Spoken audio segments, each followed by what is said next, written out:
And welcome back to the broadcast, ladies and gentlemen. Once again, Patrick McGann alongside my partner, Mitchell Slot. Hello. We are so happy to be here.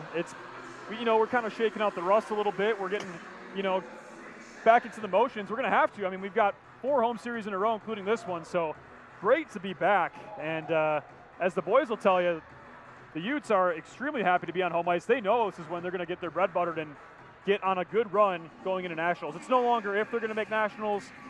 It's when. I talked to Langenbrunner and Erdis on Monday or Tuesday, and that's what they said. It's not if. We're going, and we're competing. Yeah, but it's also you want to go into nationals with momentum. And you know what? If we can come away with 2 strong victories over UNLV, who's number 2 in the country right now, you know what? That lends itself to a strong start to the second half of the season at home. And we are underway, fresh sheet of ice, 4,500 feet, Salt Lake City. It's the Rebels, it's the Utes. 11 versus number 2, a top 15 matchup in the ACHA. Let's do it. Immediately, UNLV will dump it down into the Utah zone. It gets tipped, no icing. Puck sent toward the front, and Langenbrunner will whack that one away to the stick of Ethan Light. Yeah, good job getting back by Langenbrunner to break that up and then, get that puck moving to come out of the zone. And just as a reminder, Utah in their road reds this afternoon. UNLV with the white jerseys, skating from right to left. Here in the first period, Utah left to right. So it'll be the Rebels starting things off. It's Kuntz behind the net. Pass over to Brodziak. Cross the ice to Gallant. Nice drop pass there, but Rebels having a little difficulty getting past the center ice red line right now as the pressure from the University of Utah is keeping them wide. Wyatt over to Mensch. Mensch to the far corner. There's a shot, good save by Fuller. It pops up into the air. Nets off its moorings. And that'll be a whistle. And talking about Mensch, if I'm not mistaken, Mensch had a really good series last week, I believe. Yes, he did. He at San Diego State, the whole team had a great series. Yeah. Mensch had 5 goals. 8 points. They won that first game against SDSU 16-2. Yeah, and Mensch is actually a Las Vegas hometown kid, actually. Not many of those on their roster. No. They do a good job recruiting far and wide. It's kept in at the line by Wyatt, and then it bounces to the opposite side. It'll be sent in across the red line, dumps it in. Utes with some speed into the zone. Correa sent it towards the middle to Gibney, but it was whacked away by Kuntz. And now Kuntz once again behind his own net will break the puck out. Mensch across the red line, opts the dump and chase. First man there was for Utah. Yeah, Brady Jones got his stick on it, able to get it around the boards and out of the zone. Shot deflected there by number 7, Oliver Kraft. And now, Las Vegas able to take the puck to center ice. They'll skate it in. Mensch winds up a wrist shot and a good save by Fuller. And that's a good, Fuller, welcome to the game first and foremost, but he had a good angle on it. That went right into his breadbasket there. No chance for a rebound. He gobbled it up, held on to it, got the whistle. Didn't give Las Vegas a second chance there. And as a goaltender early in this, we're only a minute 54 in. That's the kind of things you want out of your goaltender to let you know that they are involved in the game and they're focused and dialed in. And the puck will come out of the zone. UNLV does retrieve, though. They're strong in the neutral zone, trying to find the stick of Rand. He fires a shot, and it's a good save by Fuller. Caught that with his right elbow, just above his blocker. Strong on the near side half boards, taken away by Slater. Try to get to McDonald. McDonald does force the puck out. It'll be UNLV controlling now. Carollo will skate across the logo and into the zone. He opts to dump that one in and get off the ice. Nice reverse there. Look how much ice that opened up for number 10, Schneider, to get that puck out. And Keenan fires a shot, and Fuller will easily cover that one up. And, going back to that play to get the puck out, obviously the puck came back in a good shot by the Rebels. But just that one little move to open the ice up, see the winger on the boards, get it to them and get that puck out of the zone. Heads up play by the defense of the Utah Utes.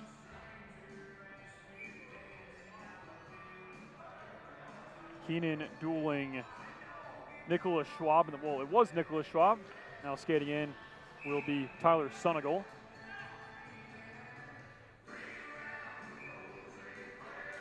And Sunigal will win that towards the boards, and then it's taken away by UNLV. That was Karaman. They fire a wrist shot. Good save by Fuller. Noonan there on the rebound, knocks the puck down. Karaman sends it in to Keenan. Keenan circles, dumps it in further. Noonan trying to shovel it to the other side. It's loose in front. Still bouncing around. Backhand shot. Nobody on the far side, luckily for Utah, as Fuller will cover that one up. Yeah, that puck bounced off the skate of Sinden there, and Fuller very heads up covered it. No Rebels were on that side for the, which is good for the Utes, but that little shot pass hit a couple things in front and went off Sinden's skate, and Fuller able to cover it up. And the Rebels win the faceoff. They control. Kuntz fires a shot. It's deflected up and high, hits the glass. Puck on the near side. There's a scrum on the near side boards. It's Jensen. Point pass to Wyatt. Sends it right back down low for Band. Jensen to the opposite side. Now it's Light over to Jones. A 3-on-2 if the Utes hurry. Here comes Jones. Skates it into the zone. Dumps it in. Follows up his own pass there behind the net. Coming in to help there is Kruchek. Point pass to Light. Light trying to find Kruchek again, but that just goes in deep. Langenbrunner switches up the play to the far side, and UNLV able to take the puck away. Kuntz plays that one off the wall. Light takes it away. Light sends it towards the net, hits the stick of Kuntz and deflects wide. Yeah, lucky tip there by Kuntz to read that pass and break it up, because there was a wide open University of Utah player backside, as icing, I believe, is the call, or is it too many men on the ice? I see Seth McDermott motioning for somebody, and while I'm talking about Seth McDermott, just for everybody's information, the referees for tonight are Jimmy McKenna and Seth McDermott. The linesmen are Matt Orr and Jared Bussell. So it looks like it's being placed as if it was an icing, but yeah, I think it was. I think what Seth McDermott was doing was getting the guys that were on the bench back on the bench, because you can't make a change on an ice. They'll try. There are many teams that do try, but 100% of the time. Yeah. As now it'll be the Rebels. They flip that puck into the air and out of the zone. That'll also go the full length. Icing waved off. Yeah, good hustle by number 25 there for the Rebels, Preston Brodziak. Correa will shovel that one in. Gibney chases after it. First man there is Carollo, over to the stick of Quinn. One of the things I want to see Utah pick up, Pat, is their team speed right now. They're kind of being canceled out because this has been kind of a board battle type of game. It hasn't been back and forth too much. It's been a lot of plays, just like the one we saw, where one team will have a shot, maybe two, and then it goes out of play. It gets bunched up along the boards. And one of the things in the early season that we noticed from the Utes was their team speed. And so far, the Rebels have done a good job to kind of neutralize that. I think that's if the Utes can get on their horses, get on their toes. You hear me talk about toes all the time. If they can get on their toes, they can put a little more pressure on the Rebels, because right now it's kind of chance for chance, and that doesn't bode well for a high-scoring game. UNLV controls now. They fire one towards the net. It never makes it there and deflects wide. Nice play by the stick of Noonan to play that towards the boards, but it's kept in by the stick of Strong. UNLV behind the net.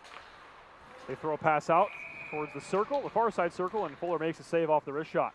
Yeah, and one other thing we have to talk about is the team health. Yeah, I know the Utes are kind of battling a couple things. Our captain is out right now with an upper body injury. Hopefully he'll be back next week. But he's out right now, and you know he's a lamplighter for the Utes. And I'm not talking just on the scoreboard, but he's kind of the catalyst along with Ethan Light and their speed to get the Utes going. And now here will be Correa dumping this puck in. Gibney chases after it. Taken away by Nagra there for UNLV. And Utah takes it back. Correa fires a wrist shot, and good defense there. What looks to be the stick of Nagra. Got a piece of that one, and it deflected up and out of play. Yeah, and good puck movement by the Utes there to get that opportunity to begin with, because it started out in this near side corner after the tip in by Correa. They went to work, intercepted. Correa put his man down, which allowed that puck to come free, and then those three players got a scoring opportunity. It didn't end up in a shot on net, but I like what I'm seeing as far as that forecheck for the Utes. Schneider in the face-off circle for Utah, and it's won by UNLV. Kelly won that face-off. They control behind their own net. That's Jackson Wyatt. They set up their breakout. Saucer pass over to Kelly, who struggles with it, so he'll skate back in front of the net. Good pressure from Schneider. Kelly with his speed will take it across the line. Jones on him there. Puck sent towards the stick of Strong. Deflected, and they send it back the same way. Wyatt at the point. Fires a wrist shot, deflected by Schwab. Schwab plays it the other way, over to Jones. Off the net there. A little too close for comfort if you're asking me. Yeah, UNLV kind of all over Utah in the zone here. Pass the puck around. They're able to keep it in with the line change. Band peels back. They fire a shot just wide. It's now, it'll be Ford with the puck behind the net. Ford stick handles, cycles around, fires a wrist shot, and it's gloved up by Fuller. Yeah, you look over to the left side of the net, right side as you're looking at it on your screen, and Jones did a really good job of locking out number 47, Keenan, who I actually had as a scratch tonight, but I guess I missed him on the roster. But he did a good job of boxing him out, not allowing Keenan to even be in play for a rebound. UNLV wins that faceoff. Utah looking to control. Delaney skated right by the puck there. They send it towards the middle. They leave it. They shoot. Good save. Fuller on the doorstep. And what a shot that was. And a great job by UNLV to find that player there. And even looks like trying to get numbers on him. Hayden Siegel even tapping Fuller, saying, hell of a save, man. Yeah, that was a great play, coming from the near boards to the high slot and getting that shot. I mean, that man was wide open in front of Fuller. Fuller made an aggressive move to the top of his crease and cut off the angle and was able to get that stop. Great job both ways. Now to be Light over to Kruchek at the blue line. Utah able to get this puck out. Langenbrunner dumps it in. Slaps off the glass there. It's Nagra behind his own net. Switches play over to Siegel. Yeah, nice little reverse there by the defense. Now Nagra once again behind his own net. Long pass over to Keenan, back over to Keenan, that is. That was Karaman who passed it to him. Sendin skies the puck, trying to find Kruchek, as ref did indicate a high stick, so Kuntz backed off for a moment. Yeah, and Kruchek didn't have any help as the Utes were going for a line change after that long headman pass, if you would. And good pressure from UNLV as they will force Fuller to cover that one up after UNLV was just trying to get the puck tipped into the zone and dump and chase. But we will get a stoppage, just under 12 minutes to be played here in the first period. Still got a scoreless game. It's been a fast yet slow game. Does that make sense? It does. I'm usually used to these two teams being a little bit faster out of the gate, like just pure speed, right? But that does make sense. Yeah, there's been a lot of canceling out of plays, yet mixed in, smattered with some good passing plays by both teams, as we talked about on the previous shot. And a nice play there by what looks to be Kraft, the stick of Oliver Kraft to break that up. Almost was off to the races there. Utah looking to play that puck out. They do. McDonald will chase after it, so will Quinn. Kyle Quinn trying to find the stick of Jensen, just played it in front. Now it'll be Larilla. one of the alternate captains on this team. Over to Correa. He gets a tip, no ice. Utah will dump and chase. Joseph Carollo behind the net. Also a fellow Las Vegas native will pass the puck over to Brodziak. Brodziak shovels it forward. It pinballs around in the neutral zone and they'll skate it in. Here they come. They shoot. Good save by Fuller. On a rebel there, looks like Carollo lost an edge. They're able to keep it in. Brodziak fires a shot, hits the shin pad of Correa. So now it'll be Bradley Gallant in the near side corner, trying to do everything he can to get that puck to the point. He does so. Got it to Quinn. Quinn played catch at the point. Quinn sends it in, bouncing around. It's still loose in front. And a good couple saves by Fuller. It's still loose. It'll eventually kind of slide its way to the near side as Quinn dumps it in. Back down to Gallant. Good pressure from Schwab. They switch up play here and go to the opposite side. Gibney trying to get it out. It's capped in at the line, and then a mishandle from the stick of Carollo forced it out, but the Utes will get some relief and get a change after an extended sequence there from the Rebels.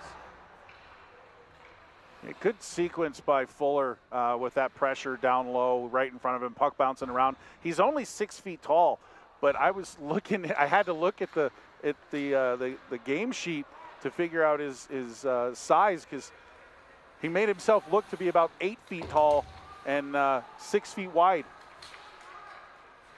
And now it'll be the Rebels. Once again, it's Nagra, near side corner, sending it towards the middle, broken up by Utah. That was Nicholas Schwab, and now they will skate it out. Sendin skates around a man, but won't be able to make it through completely, so Kelly will send it over to the stick of Del Monte. Strong will back off. Rebels offsides there, gives the Utes a free outlet. Schneider got a tip on that puck. He'll go off for a change. Jackson Wyatt over to Keenan. Keenan makes a move, still skating with it. Keenan into the zone on his backhand, still skating with it, and it's turned away there by Fuller, and Utah takes it away.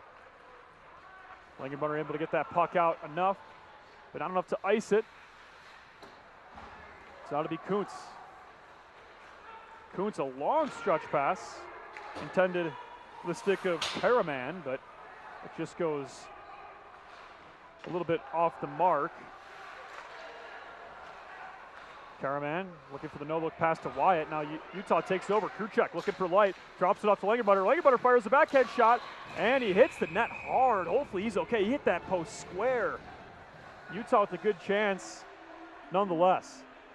Yeah, great opportunity by the Utes there to capitalize on a mishandled puck there by the Rebels and create a scoring chance, a shot on net.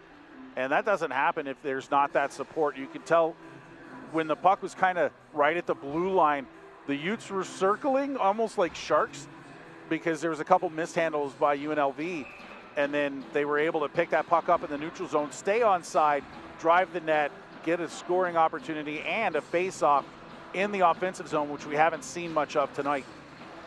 UNLV wins that face-off cleanly, and they'll send it all the way out. Icing, of course, waved off as Fuller comes out to play the puck. Carollo, a misfire, picked off by McDonald. Fires a shot from blue line, and it looks like the goaltender Foreman will just decide to cover it up and force a whistle once more. Yeah, and Utah looking for a call there. It's not going to come.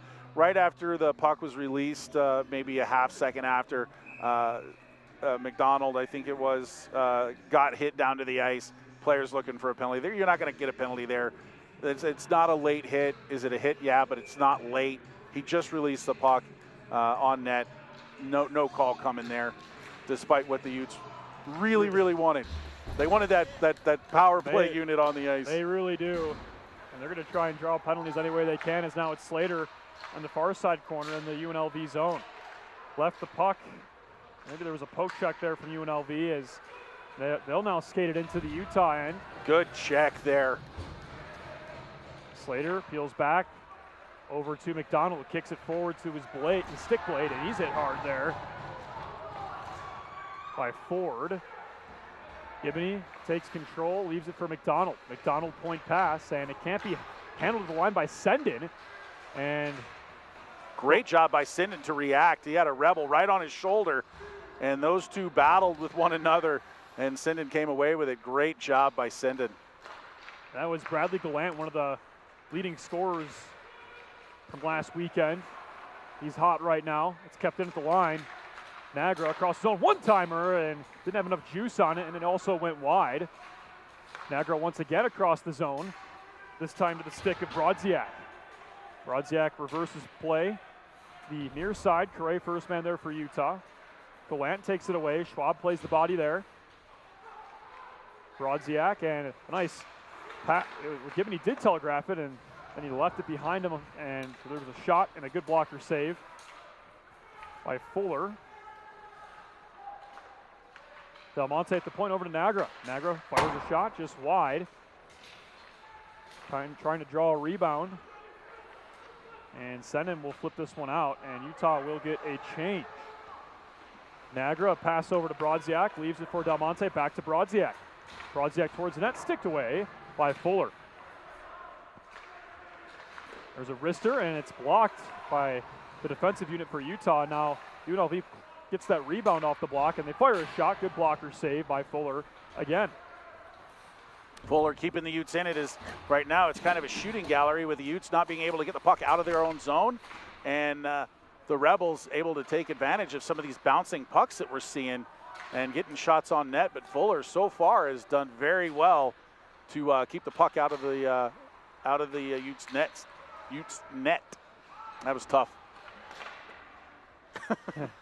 And we're like we said, we're shaking off the rust. I am as well. It's hard to come and not do a game for a month and a half, whatever it was, 2 months. 3. Yeah, I mean, my goodness. That's too long for me. I gotta stay up on it more. It's not like the NHL where I mean, even when you're doing the broadcast on the road as well. Unfortunately, we don't get to do that in the ACHA, but it'll be UNLV now from their own end. Kyle Quinn poked away by Slater, and he'll put some pressure on Carollo, who switches play over to Keenan. Keenan makes a move in the neutral zone. Backhand pass to Caravan, who makes a really nice move. Caravan into the zone, still skating with it. Fires a wrist shot, pad save by Fuller. 5 to go in the first. I'd say UNLV in control for the most part if the shot clock's correct. They're leading at 13-2, if that's updated. And Schneider dumps that one in. Well, I was just about to say, actually, Pat, that one of the things the Rebels have done really well on is supporting each other on the ice. There seems, even when there's a miscue, there's somebody for the Rebels to help out. And there's a good example of it right there, as that was a cleanly picked off pass from Brady Schwab, but UNLV was in the right position to handle that. Schwab skating the other way. Because Utah has been doing a great job telegraphing passes, but as you said, you made a great point, Mitchell. I mean, I totally agree that they make a mistake and they're able to correct for it almost instantaneously. Oh, and Schwab at the point, here you go. Makes a shot, or has a shot rather. Tried to pass it. There's some of my rust right there as now here comes Jensen. He skates it across the near side, their team's blue line, and he skates it in. What's the speed? Fires a shot, and just wide. Was looking blocker side, I believe, on Fuller. Jensen to Del Monte at the point, blocked by Gibney. It's Ford. Calling for it at the line is Jensen. He fires a wrister right over the mask, almost directly on center with the net. That puck breaks free. Del Monte at the point. Down low. Over to Wyatt. Cole Wyatt. Back to Del Monte at the point. He fires a shot. It's broken up by Utah. Kruchek was looking for Langenbrunner and Gibney to go on a rush there, but looks like they were kind of out of gas. There wasn't a lot of speed there. As there's Kruchek in the near side corner, wins the battle, sends it towards the point. Noonan, point to point it goes. Sinden, one-timer for Light, and it's just wide, and I'd say that was one of the best looks Utah's had in this game. What a one-timer there from the stick of Ethan Light, and a great pass. Yeah, and it was created by Kruchek down in the corner, and while he was making that play, I was thinking it's good to see him really back on his edges because he got injured early in the season. That's right. Sat out about 3 or 4 weeks, and we only had a chance to watch him at home, maybe 1 or 2 games. But he's one of those players that he's a workhorse, and going to work down low when you think that the Rebels are going to just be able to get the puck out, breaks things up and creates that opportunity for the Utes. It's Schwab over to Noonan. Noonan able to quickly get that puck out and over to Sunigal. Yeah, that puck hit the linesman, Jared Bussell, there on the clearing attempt. Sunigal has a shot, and it's covered up. Yeah, one of the things I do want to see out of the Utes that I'm not seeing at the level I know they're capable of is a read and react when the puck is in their defensive zone. Just watching some of the pucks bounce to the corners, it's almost like they're trying to figure out who wants the puck, as opposed to what we've seen in the past where you have 2 or 3 guys making a move, and then if they let the guy go who has the closest and best angle to the puck. Whereas right now, I've seen a couple times where they look at each other like, are you going? Am I going? Yeah. Right. So it's one of those things, they can clean that up. If they can clean that up, they'll be able to get the puck out a lot quicker when the puck is in their D zone. If they can read and react to those block shots, rebounds, pucks coming off the board, if they can clean that up, they can get the puck down the ice a lot quicker. I agree. They don't really look like their usual self. You know, watching them play at home ice, they're usually a lot quicker, and that read and react game is usually there. It is. I mean, they've gone through a little bit of a ringer. They played 3 games in 3 days in St. Louis 2 weeks ago, and then 2 against Arizona. So they have a shot good save by Foreman. They were talking about it earlier this week. It's just, you know, they're a little banged up right now. I mean, that's par for the course. Middle of the season right now. And you're kind of in those dog days right now, and it's tough. It's tough. You got to dig deep, and yeah, it's understandable. But I agree with you, Mitchell. I think if they clean that up, just read and react to the play, this game turns around a lot quicker. Well, it's not like you want to spend the whole game reading and reacting, but that better read and react start, it kind of kick starts as we have a penalty here. Looks like tripping will be the call by Seth McDermott. High sticking is the call. Time of that penalty, 17:46 of the first period. And number 7, Oliver Kraft, will go to the box and sit 2. And that'll put UNLV on the ice for their power play, converting at a rate of 26.7% early on in the season. And they've got 24 power play goals. Utah 4 shorthanded goals, 4. That's second best in the conference behind UNLV with 6. Yeah, and almost an identical penalty kill ratio to the Rebels of UNLV. The Utes at 81.9, UNLV 82.3. Their power play is 26.7%. So let's see what the Utes can do here shorthanded. Here comes Cray, skates it in. That's a good shot. Big quick shot there on Foreman, but here comes Brodziak back the other way. Utes with 3 men back there. Nagra at center ice, over to Mensch. Mensch goes over to Gallant. Haven't seen a lot of Mensch so far early on in this game after his big weekend last weekend. And here we go, Ethan Light with some time and space. He's on the breakaway. Ethan Light skates it in. Oh, what a stick save by Foreman. Trying to go 5-hole was Light. He still has the puck. Tries to roof it over the shoulder, and it goes out of play. I walked in with Ethan Light today. I said, you still lighting the lamp? He looked back, he was like, yeah. I mean, that's the kind of confidence that Ethan Light has. I mean, at one point this season, he was the #1 leading scorer in the nation. He had that I want to say dubious, but it's a great honor to have that, or to have that stat on your resume. But yeah, a lot of confidence in Ethan Light. Just trying to go 5-hole on the tender for UNLV, and well, didn't go Ethan's way that time. Yeah, he's averaging 1.6 points a game, so you can expect him to be on the board in some way, shape, or form tonight. There's a slap shot, good save. I think Fuller did get a piece of it. I think it did make its way through, as now it'll be Slater.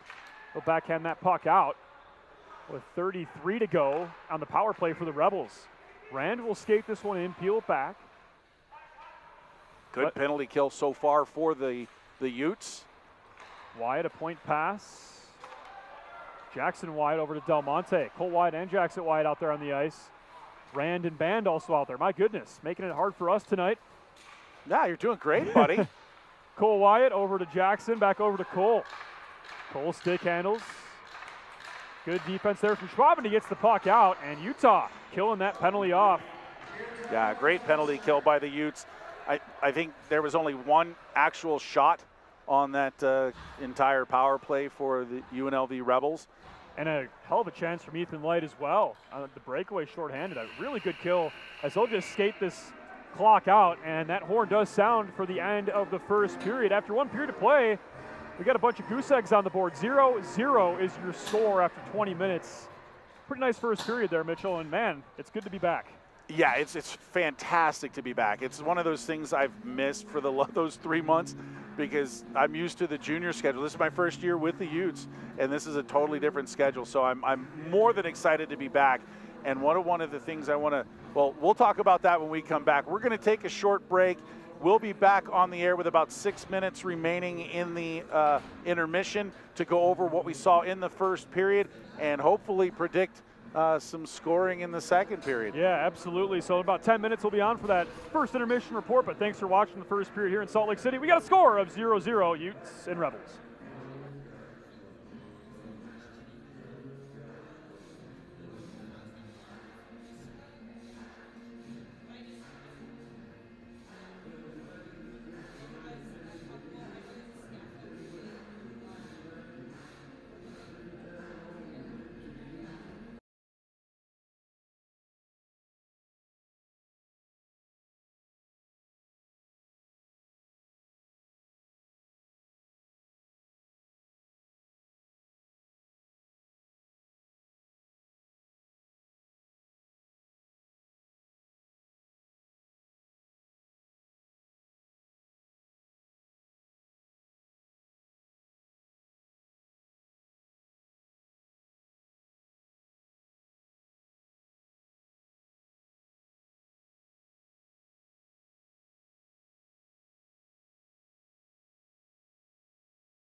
Very good.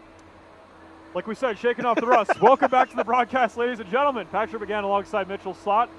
First intermission report here live from Salt Lake City. It's the Rebels and the Utes. We got a 0-0 game. Kind of a uncharacteristic first period. I feel like for both teams, the game was fast, but not fast. Exactly like you said, that's exactly how I felt the first period went for both teams. Yeah, and that period flew by time-wise.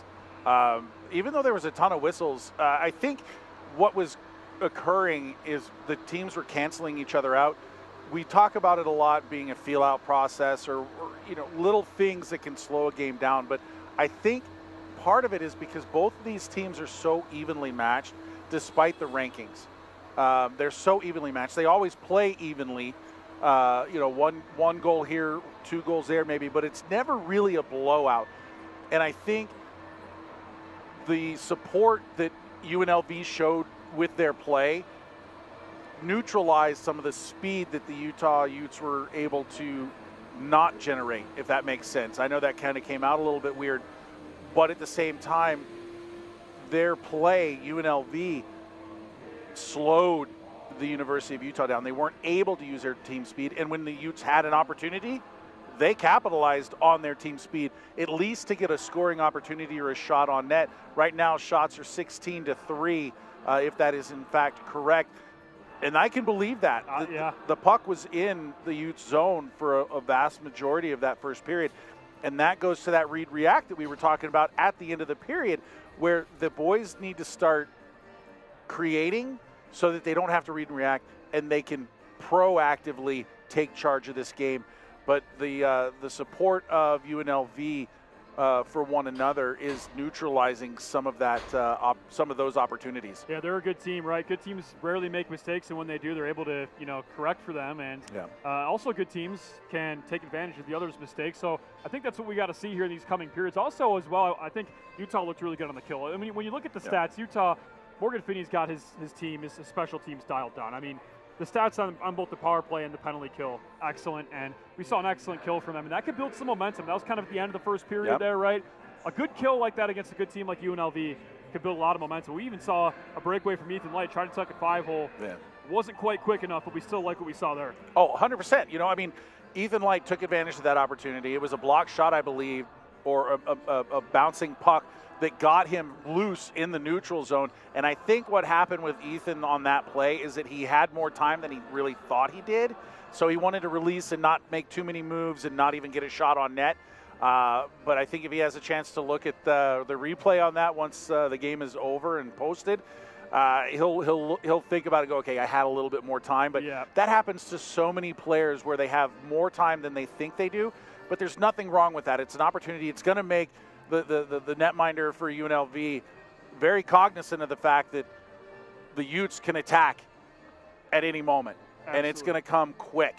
So I think if the Utes can get on their toes a little bit more and be proactive as opposed to read and react, that's going to bode well for the Utes. For UNLV moving forward,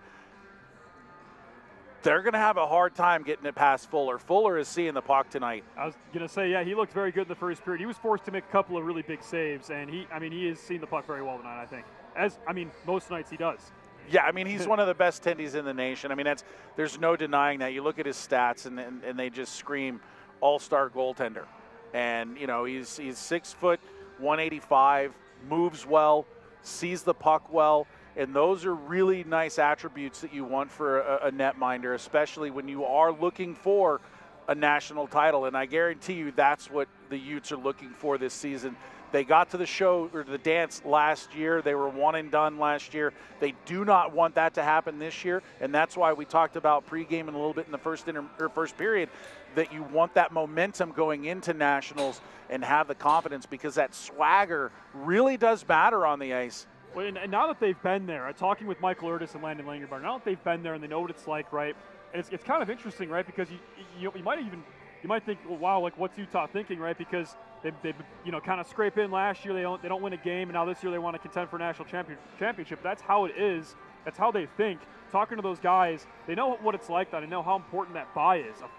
A ranking 1 through 8 would be huge for them to get that bye, and they know that's what they're playing for. When you ask the players on this team, they are playing for that 1 through 8 ranking to get that bye, and they want to contend for a national championship. They think they can. They know they can. They're very confident, and I think that's well proven with this team. They look very good. They had their best first half of the season ever. Yeah, and we talked about that very early on in the season, was the buy-in that Morgan Feeney is able to get with all of his players, and it starts at the top with the captain. And, you know, even though he's not in the game tonight, it makes a difference when you have a top-to-bottom buy-in, and you can tell they're still in it. They're still, even though that wasn't their strongest first period, you can see it was very structured. Everybody did what they were supposed to do. They were where they needed to be. How many block shots did we have in the first period for the Utes? I think it was at least 8 or 9. It could have even broken the double-digit mark, but you know, that's the first period. Second period, they need to get on their toes. They need to be proactive. They need to be doing things, pushing the puck towards the UNLV Rebels in, and if they can do that, we might have a different score at the end of this period. Absolutely. It's a, you know, game's still 0-0. It's a brand new game. Win the period, you know, play it, you know, the small victories, play it like that. And as both teams are taking the ice right now, we'll get ready to bring you that second period of play between Utah and UNLV. We'll see in just a few moments here as the Utes and Rebels take the ice for period number 2.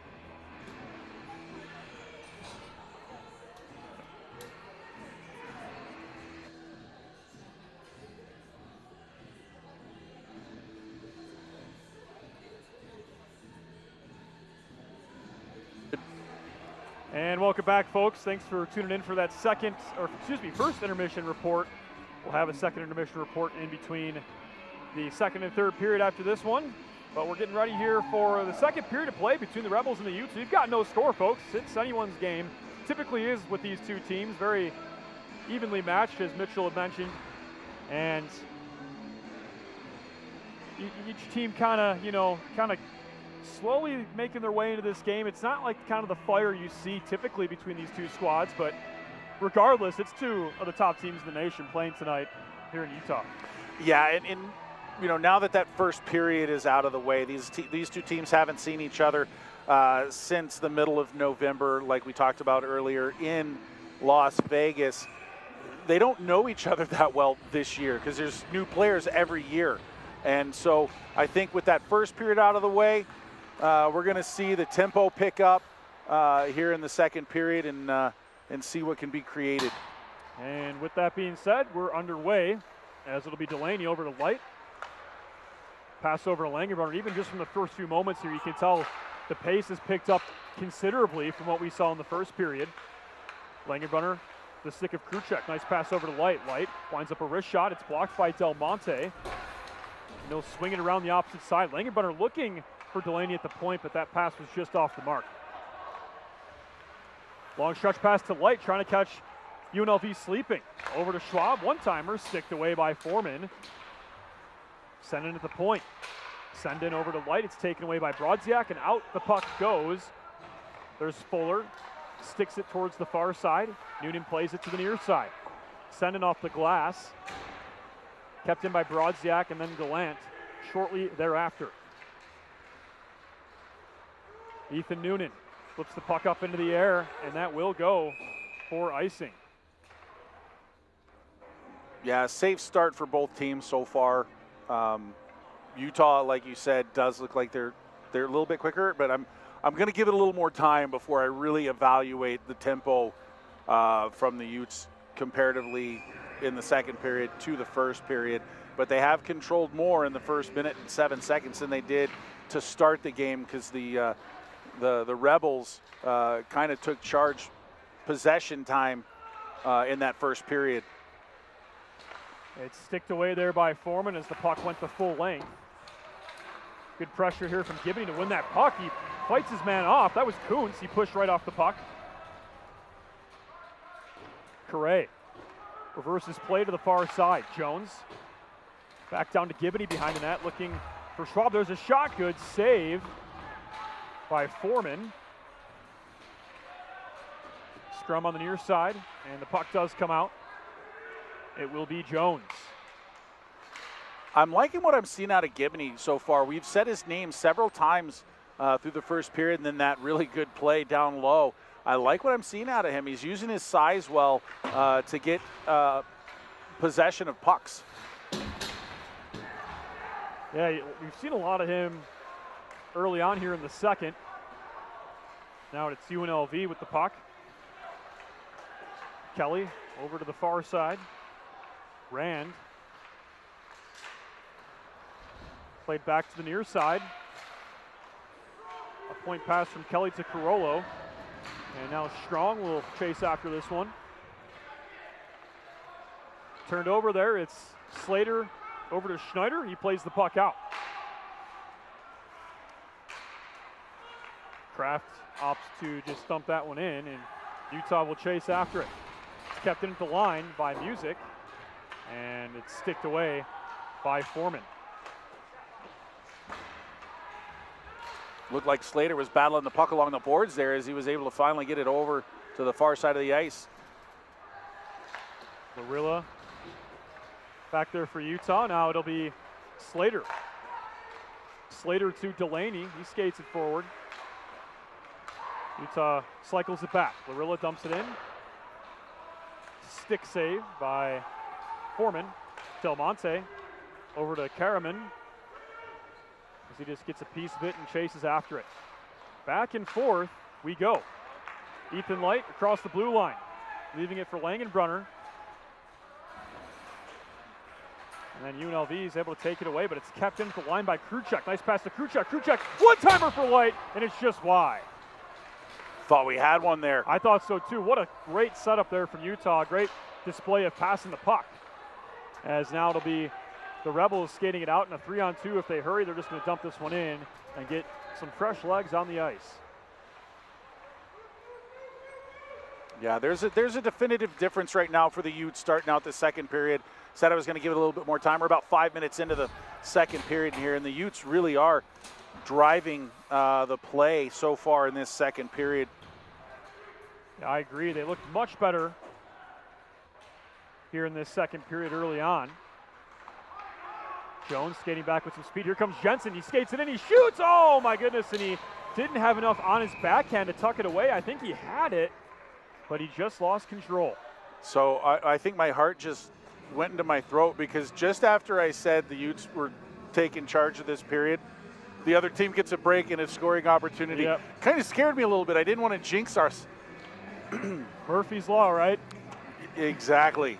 And Murphy can stay at home on the bench. You know what I'm saying? Murphy doesn't need to come to the rink tonight. Luck of the Irish. Yeah, Pat. Yeah. I say that with my last name being McGann. Yeah, As that'll be played out of the zone. Correa was there for Utah. Makes a move. Correa into the low slot, and he couldn't quite get a chance, but he draws a penalty. And the number one power play in the ACHA will take to the ice as UNLV will take a minor penalty. I believe it'll be for hooking.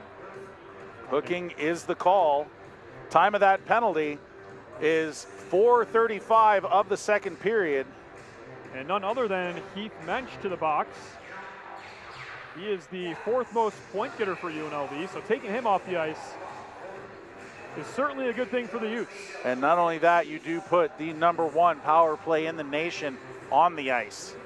That's right, and immediately UNLV will clear that one out. To give you an idea, folks, what that means, that's 44.2% on the conversion rate, 34 power play goals for Utah. That's your number one power play in the nation. Correa, point pass, it bounces through Larilla's skates and stick there. Good pressure from UNLV, specifically that was Brodziak skating that puck down. Now Utah will reverse the play, trying to catch UNLV changing as here they come. It's Correa, pass to Schwab, and it's knocked loose. Kept in at the line, however, by Slater. Gibney. And looks like Correa and Gibney almost kind of collided there, and UNLV able to send that one all the way down. Minute 15 to go on the man advantage for Utah. Not too many chances thus far on this first power play of theirs. Yeah, Larilla having to wait for that line change. And that's why he held up behind his own net for a few seconds there. There's Landon Langenbrunner. He stick handles with the puck. Trying to get it over to Delaney, but it was telegraphed there by Kelly. Yeah, Kelly, good stick to break that up. Forcing the puck now all the way back behind the goal line of the Utes. with just 40 seconds remaining on the first power play for the Utes of the game. Delaney now over to Light. He skates it in. Plays it in deep. Carollo there. Sends it all the way around. Kept in at the line by Langenbrunner. Crew check to Langenbrunner. Played down low to Kraft. Kraft, Langenbrunner, Delaney. One-timer from Light. Stick save by Foreman. Kraft trying to get it over to Light. Good pressure there from UNLV, and they will send that one out, and they will kill a penalty there and get a power play unit off the ice. That's almost 50%. And both teams 0 for 1 on the power play thus far. But both had opportunities. Honestly, UNLV did a really good job on their penalty kill to break things up, get that puck sent all the way down the ice, and really not let Utah take too many shots. And now it'll be the Rebels on possession. Jackson wide at the point, keeps it in. Ford fires a shot, and Utah able to recover. Schwab goes into 2 Rebels there, and that will draw a penalty, a cross-checking penalty. Okay. Against UNLV. Yeah, it looks like it's going to go against number 46, Mason Kelly. Cross-checking is the call. Time of that penalty, 7:18 of the second period, and puts that powerful power play right back on the ice. You play the game in numbers, they should score on this one, given the numbers, given the stats. Exactly, right? But, you know, if that's the case, why even play the game? So here we go, Utah. Here we go, shorthanded chance for Galani. Skates it in on the breakaway, shoots, good save by Fuller. Both teams 0 for 1 on the breakaway, shorthanded. Yeah, very good point there. 2 shorthanded breakaways, and neither team converts. There's a point pass to Larilla. Correa trying to send it in, but it's knocked away by Nagra, and it goes the full length. And UNLV will get a full change on this clearance. Just over 12 minutes to be played here in the second. 1:20 to go on Utah's power play. We're still scoreless here in Salt Lake City. Here comes Slater in across the line. Langenbrunner fires a wrist shot, and it's directly into the chest protector of Foreman, and he'll cover that one up. And you know what? Foreman's playing very well for them. I mean, the shots are 7-17 in favor of UNLV. But when Foreman's been tested, he's been square to the shooter. He's been tight on his posts. He hasn't let a lot of rebounds occur. And if you're UNLV, that's one of the things you like seeing out of your tendy. I mean, just like we would as University of Utah. But so far so good. Light fires a wrister. It's saved. It was loose. Utah able to recover. Light peels back. Still skating with it. Fires a wrist shot. Good save by Foreman again. And Jeremy Foreman, their #1 goaltender coming into tonight. 14 games played, 12-1-1.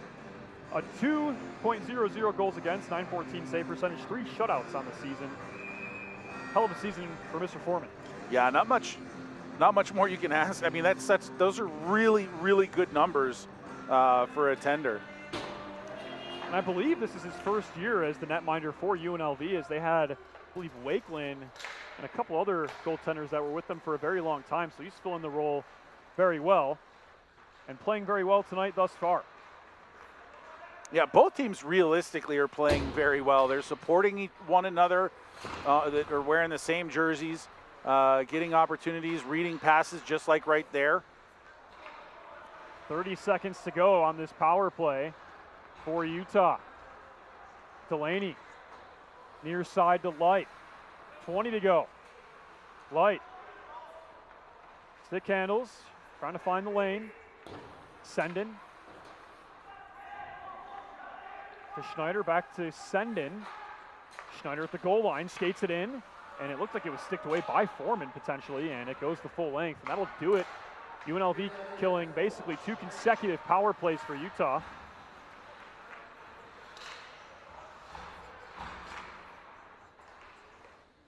And now It'll be Wyatt. Jackson Wyatt skates it in at the goal line, making a move. Goes behind the net, over to Strong. Point pass. There's a shot, good save by Fuller. Nice little no-look pass by Kyle Quinn to set that up. It's Quinn at the point. UNLV seems to have picked up their pace after having killed off those 2 penalties. Rand skates with it at the top. Trying to send it towards the middle. It's blocked by Sunigal. Jackson White fires a shot. Good save by Fuller through traffic. Rebound. He patted that one away. It's now to be Schwab. Fans making some noise for Fuller after a couple of nice saves. Yeah, and a good hit by Sendin down low to break that up and allow the Utes to get out of the zone. And Schneider there skating hard to break up that icing call and get his guys a change. And now this one will go for icing, but fortunately for Utah, they just got the change. So some fresh legs out there. Yeah, I liked what I saw out of UNLV there. Right as soon as the power play ended, they went right at it. It was like they shifted gears and put it into overdrive, and then they were just moving the puck all around the defensive zone of the Utes. And I mean, they didn't come away with anything. Maybe one shot, another block by the Utes, but UNLV definitely seems to have picked up the tempo a little bit here now that things are 5-on-5. They try and wrap it around there, and Fuller makes a good save. And Fuller himself putting up some incredible numbers with 13 games played, 7-5-1, 2.36 goals against, and a .923 save percentage. Also with 3 shutouts on the season. Really great numbers. You can't ask for much more than that, as you mentioned earlier. Yeah, did you say that he had 3 shutouts too? I did, yes. Yeah. Okay. I was reading other things and didn't hear you say it. I'm like, that's a good stat, 3 shutouts. There's 2 tenders, almost identical in numbers other than wins, losses. Looks like Foreman's played a lot more for UNLV than has Fuller for the Utes. And these statistics are including their NCAA games, which we've not brought that up yet. UNLV has played 4 NCAA games, and they won. They beat the defending national champions, Denver. In a shootout. In a shootout, yep. And they had a big lead in that game. They actually kind of, I don't want to say almost choked, but they were up by 4 or 5 goals in that game. So they were really laying it on. But regardless, they still get the job done, and that's a huge win for this team. Yeah, I mean, even though the stats really won't count towards standings or anything like that, it's a confidence booster when you can go up against the reigning national champions at the D1 level as we get another penalty. Holding is the call. This going to, it looks like the Rebels once more. So the Utah Utes going right back on the power play, heading to the box. This time is number 10, Dylan Jensen, for a hold. Time of that penalty, 11:36 of the second period. And the Utes right back on the power play. So now the numbers say they have to score on this one.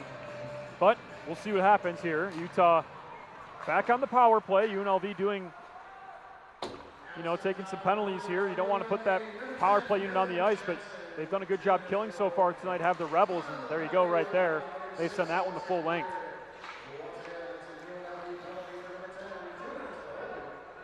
Got to hustle. And Utes able to get back. That was a good job hustling because Fuller played that behind his back from behind the net, and thinking that he had a little bit more time than he did. Light made a move and then lost the puck and went back and started that scrum. It shows you how skilled a player he is.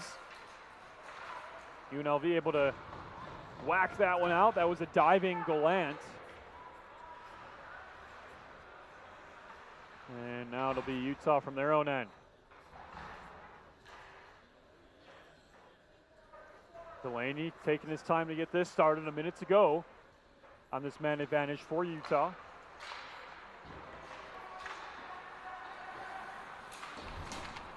Played towards the point, and it can't quite be kept in there by Schwab.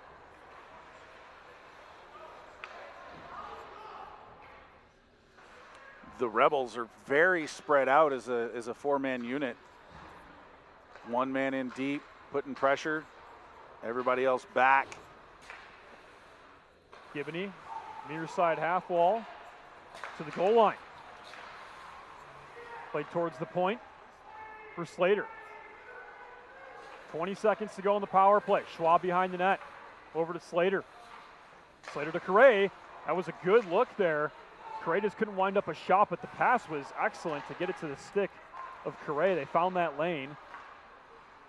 Now we've got 5 to go on this power play. Correa to Gibney. Gibney peels back. And out of the box is Jensen. UNLV killing 3 consecutive penalties in this game. Correa going to play that puck. It goes into the air and drops right in front of the benches. To 2-on-1. Jensen, Siegel. Jensen tried to get it over to Siegel, but it's broken up. Yeah, great play by Sinden to lay his body out there, get his stick on it. Otherwise, it was a surefire goal if Sinden hadn't laid out and exposed his entire right side. But somehow able to get a stick on it and break that up. Great job there by Sinden. Now it'll be the Rebels once again. They fire a shot. Good save as Mensch was winding up there, that wrister, looking for the rebound as well. Mensch peeling back, skates it in again. There's a shot. Good save by Fuller. It's bouncing around. High slot. UNLV fires another one. Never gets to the net. It's broken up by the U of U defense. The shot blocking of the University of Utah right now is extremely impressive. Now here we go. UNLV was skating it in and then broken up by Utah. 5 minutes to go in the second. We are still scoreless as the Rebels now skated in. Sent towards the net, sticked away by Fuller. Light knocks that puck down and gets it out. Carollo will opt to peel back, plays it over to Quinn. Carollo drops it back to Quinn. Quinn over to Rand. Rand will skate it in. Sends it across the ice, looking for the tip was Kelly, and it was just wide. A good setup there from the Rebels.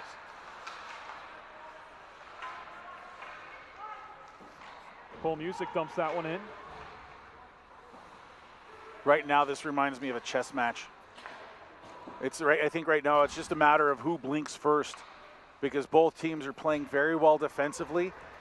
They're both skating hard. They're spreading out. They're supporting one another. And neither team able to really get any grade A chances other than the 2 shorthanded breakaways. Thus far, it's just a matter of who's going to blink. Correa, one-timer for Gibney. Puck was bouncing around. Couldn't quite get a full stick on it. Rand dumps it in. Sends one in once again. UNLV able to get a change.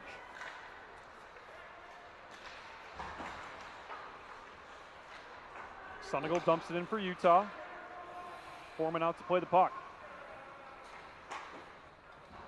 I really agree with you there, Mitchell. I mean, both teams playing a really great game, and neither giving an inch as that one goes for icing. Yeah, I mean that ice, I think, is maybe only the 4th of the game. But what I'm seeing out of both teams, I mean, I wasn't exaggerating. Both teams are supporting themselves very well, defensively sound. Nobody's making a big mistake. I think right now the main difference between the 2 teams right now, despite the score or despite the shots on goal, is the Utes' ability to block shots and getting passing lanes is really upsetting the flow of the UNLV Rebels that they had in the first period. The Utes have kind of been a little bit more pressing this period, which is, I mean, you're seeing a difference, but it's really become, like I said, a chess match. Somebody's going to break through. It's just a matter of how and when. And now it'll be UNLV trying to get it out. They do so, and Utah knocks it right back the other way. Sunigal dumps it in.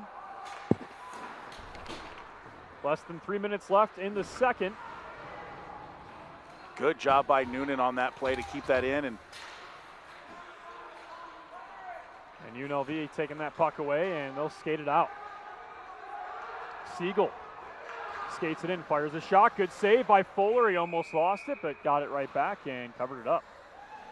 Smart play by him. Yeah, you know, his team was changing behind him, and just getting that shot on net and forcing a whistle allows the rest of the change to happen, but it also allows the Utes to change. Now they've got 5 guys that are fresh on the ice as well. So right now with Langenbrunner matching up against Band, Langenbrunner needs to win this. It goes out to the neutral zone, but it needed to get out. That was my point. The Utes needed to get the puck out of the zone and put some pressure on the offensive side of the puck. Nice pressure there from Kruchek, although it looks like they got tied up, Kruchek and Kuntz. It's Rand. He skates it in over to Jensen, who fires a shot. Light got a piece of it to knock that one wide. A shot, and it's gloved up by Fuller.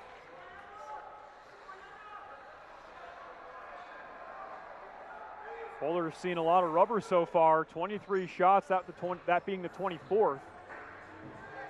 And he has been up to the task. Yeah, I feel like we've actually had more than 10 shots. It doesn't feel like a 13-shot separation between UNLV and the Utes right now. It seems like it should be closer. I'm not saying that the reporting is incorrect. It just seems like it's a much more even game at this point.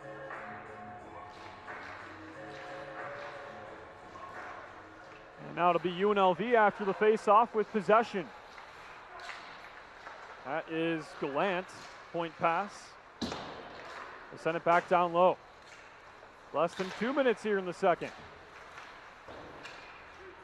Gibney plays it over to Larilla. He's got a man on his back, and he's able to make a pass to Correa.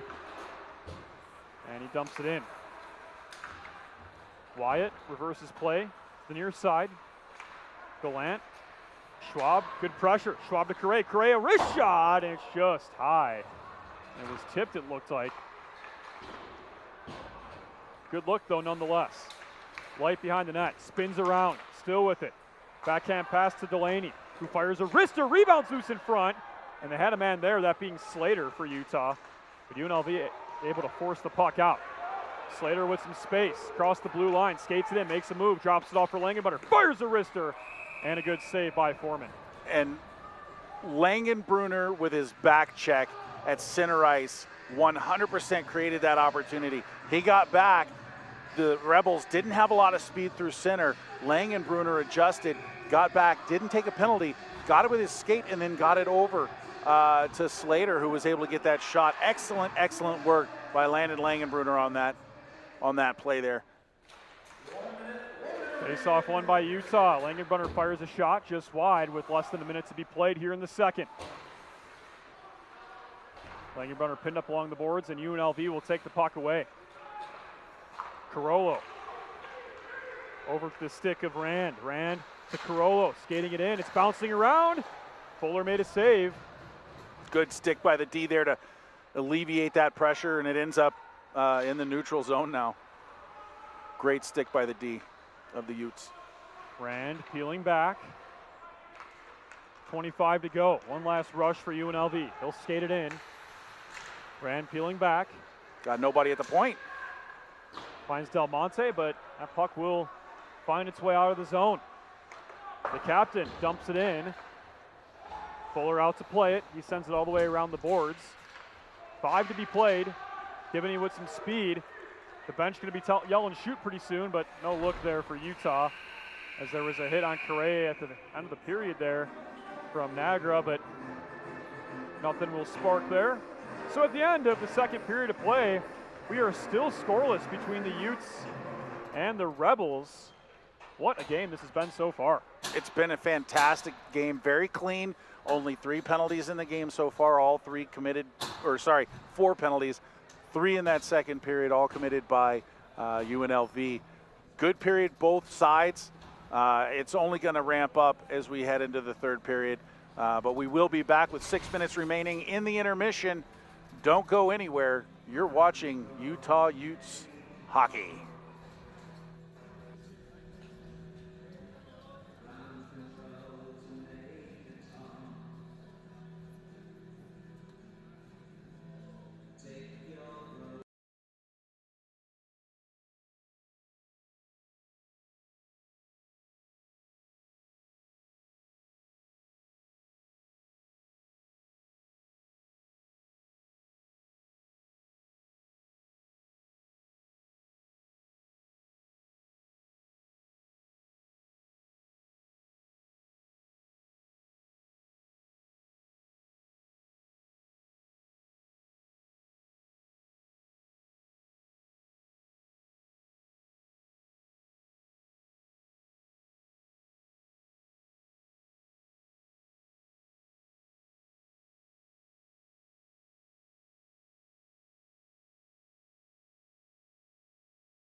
And welcome back to the broadcast, ladies and gentlemen.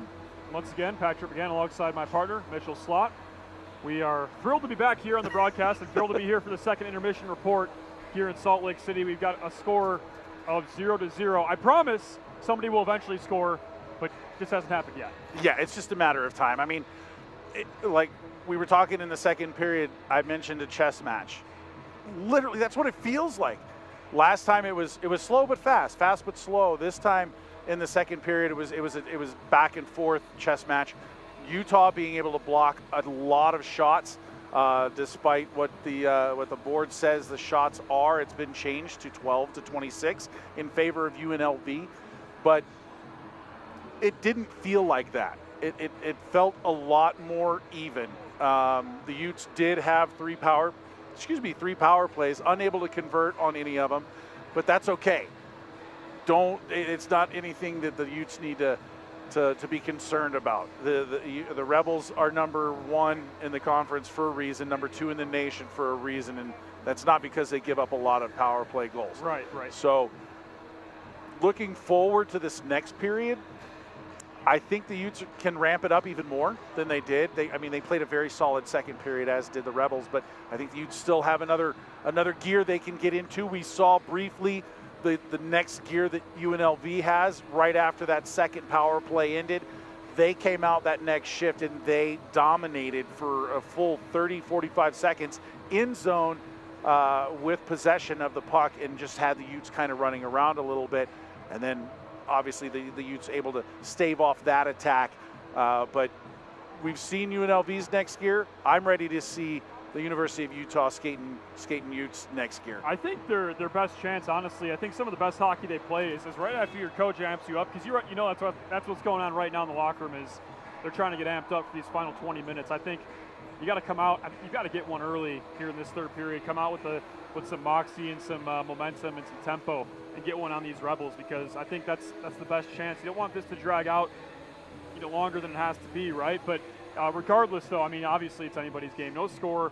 How about the goaltenders tonight? Two of the best in if the conference, of course, and the country. I'd take it a step further, because this is literally top-level hockey. I'm not even sure that this might be one of the top contests of the weekend around the ACHA. Yeah, I really think it could be, because you're talking about two of the best teams in the nation. I mean, rankings come down. I mean, you look at we dropped 2 spots because of 1 loss. So the margin, when you're talking about the top 8 teams, 10, 12 teams in the nation, you're talking about pretty good parity amongst that group. So you're not going to see, of course, every game can turn into a blowout at any second. A team can implode at any second. But at the same time, for the vast majority of the time, the teams really just kind of taking little chances at one another, trying to create, elbow something off. But this has been a very disciplined game, so that's not even part of this game so far. You talked about moxie. We haven't even had a chance yet. I mean, there's been some good hits, some good stick plays, some good passing plays, but we haven't seen a lot of physicality out of either team. And you and I both know both of these teams know how to hit and use their speed to their advantage, and we just haven't been able to see it because they're neutralizing one another, which makes this so much more of an intriguing matchup. I agree, yeah. Because you don't know who's going to score first. And right, and I think in the past, like you were kind of talking about, and I was just thinking in my brain, like, you got like a spark that can kind of ignite everything, especially with the post-whistle stuff. But I think Utah's that's not part of them anymore. Like in previous years playing this team, it gets chippy, it's a rivalry, and it is. But I think at this point in time, it's just about the play on the ice, not anything else, right? And you'll see maybe some pushes here or there, but we haven't seen a lot of extracurriculars. It's because both these two teams are here to take care of business and play hockey, and I think that's excellent because you can see it from both sides. Just the level of compete is just incredible. It's some of the best you'll see.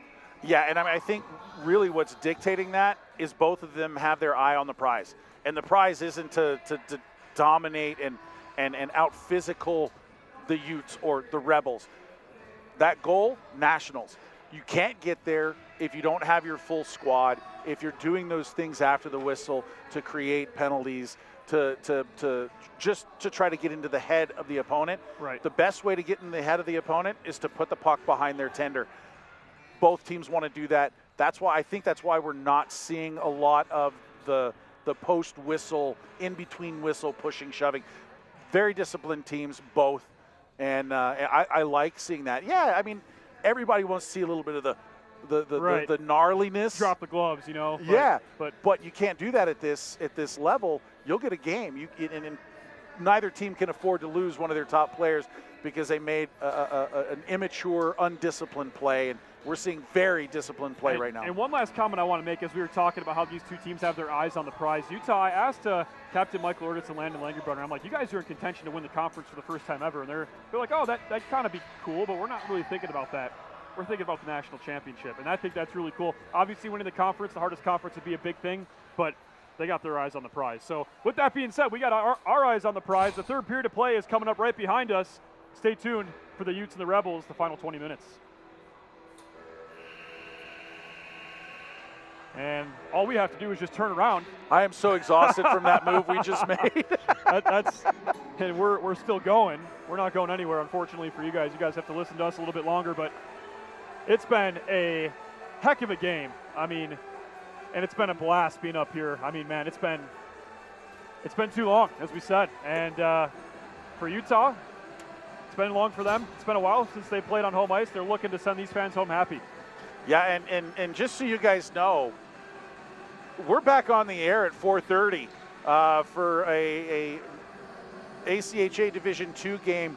Weber State is playing against UVU or Utah State. I haven't seen the other team. I know Weber State's here. I haven't seen the other team, so I don't know who we're broadcasting. We probably should know, but we don't. But yeah, stick around after this game. We've got another game coming up, but right now, you said you were excited to be here. I think you can tell probably from both of us that we're excited to be back. The chemistry between you and I clicked right off the hop again, even though it's been 3 months since we've been on the air together. I'm loving it. Glad to be partnered up with you, my friend, here for the Skating Utes and Absolutely. For who knows how long. I signed a lifetime contract if they'll have me. Yeah, man, this is great. And what a good brand of hockey we're seeing. We really are seeing skilled hockey neutralized by skilled defensive play. 200 feet worth, 100 feet wide, 200 feet long, with a little 4x6 net somewhere, center of the ice at both ends. This has been such a good game so far, even though the score's 0-0. It's going to break at some point, whether it happens in regulation, overtime, or shootout. Somebody's got to get a goal. Sometimes those are the best games, the games that are low scoring and neither team giving an inch. And that's certainly the case this evening as we're getting ready here to drop the puck. And just so you guys are wondering, it's been a little bit of a pause on the ice. They were letting the ice set up a little bit. It does look a little bit wet on the ice, so hopefully they waited long enough. We don't have one of those opportunities that gets thwarted because of a little puddle on the ice, which occasionally can happen.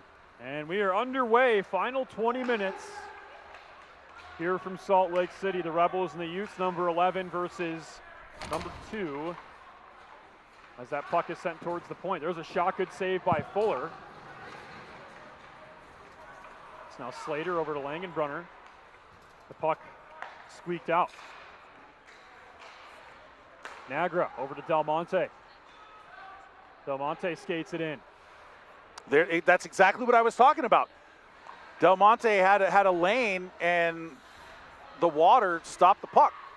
Turnover, and then once again here, puck's getting stuck in some water. Maybe they should have gotten some squeegees out on the ice before they started play. Utes able to hold that puck in. And then it comes out at the line. Weird bounce off the boards there. Slater skates it in, fires a shot, and a good save by Foreman. And now we get some conversations there post-whistle. It was pretty tame. They were just saying, hey, how you doing, buddy? Did you get some rest there in between periods? That's what they were saying. Yeah. It wasn't the normal. How are the holidays? We haven't seen you since before Thanksgiving. Yeah, happy Thanksgiving, yeah. Merry Christmas, Happy New Year's, Hanukkah, Kwanzaa, whatever you celebrate. And we're back underway. Gibney behind the net. He's pinned up there by Coons. Coming to take it away is Brodziak, excuse me. If you ask me honestly, I'll let you know. They need to blow the whistle down, squeegee, get the ice set up. Even though because that can change the game. And you don't want something like that to affect the outcome, of course. Absolutely not, regardless of which team it affects. It's just one of those, let's let the ice set up. It's too wet right now. 4 times so far here in this first minute and a half, we've seen pucks stall on the ice in the water. So something to keep an eye on for the next couple minutes. It'll set up here pretty quick, but it'll get snowy, and then that slows up the speed and pace of the game too, because the puck doesn't move like it normally should. Forward over to Mensch. And sent all the way in. The stick of Strong. Noonan plays it off the wall. And Carollo will take this one away and skate it behind his own net. Reverses play over to Ford. And now it's Kruchek. Kruchek to Music, who fires a shot. And that corner was open on the net there, that far side corner. Just a bit outside. I had to throw that in there, dude. And now it'll be Rand over to Strong. Rand peeling back, looking for his point man. Sends it in, it's blocked by Kraft. Schwab circling back. Has the puck, dances around a man. Light at the point, fires a wrist shot, and it's just wide. Larilla fires a shot, it's blocked by the hand of Rand. He's feeling that one. Yeah, he's going to need some ice on that palm, because Larilla's got a shot, and it went right off the inside of the glove of Rand. Hope he's okay. He's a hockey player. Karaman fires a shot just wide. Tried to use the defense there as a screen, not allowing Fuller to see it. Keenan over to Karaman.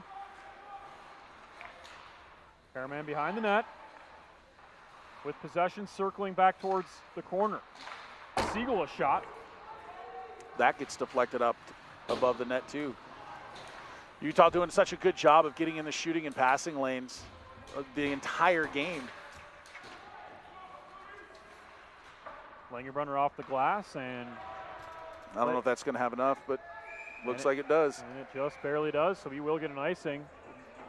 But just over 16 minutes to be played. Wow, those first 4 minutes went pretty quick. Yeah, and this kind of looks like an extended version of the second period. Neither team really able to take advantage because of the play of the opposition. I mean, this is really a fun game to watch and call, because at any time something could break out, and the intensity's there just without the dirtiness, which is something amazing to see, especially at the ACHA college level. I mean, you can't fight, you know. Yeah, you're going to school, There's working hard. Just knocked wide. Great save by Fuller. But you know what I'm saying? Like you're seeing very sportsman-like play out of both of these teams, yet physical and fast. And there's a lot of respect between, at least going from Utah to UNLV. I'm sure they respect us as well. Obviously, you know, they're the more talented team. There's a penalty call, a trip against UNLV, and they're not happy with it. But no, they are not. To put a cap on that point, you know, the way Captain Michael Erd has talked about the Rebels, lots of mutual respect there. And going to the box will be number 34, Oliver Band, and Utah to the power play. Time of that penalty, 4:29 of the third period. This is the fourth opportunity for the Utes on the power play. Coming in, we talked about it, 42.3% on the power play. 44.2, my mistake. So, I mean, you keep giving a team chances. You have to be careful, and you have to, you know, really stay out of the box. Slater, a point pass to Larilla. Larilla at the point. Over to Correa. Correa fires a shot. It's bouncing and never gets to the net. Nagra peeling back. Good play by Correa to win that puck and keep the puck in the zone. Gibney circling back. Over to Correa. Correa trying to find Gibney. It's broken up by Nagra. They'll force a scrum to burn some time. Gibney to Slater. Slater waits, fires the wrister, and it's deflected wide. 35 seconds expired, and UNLV able to clear it.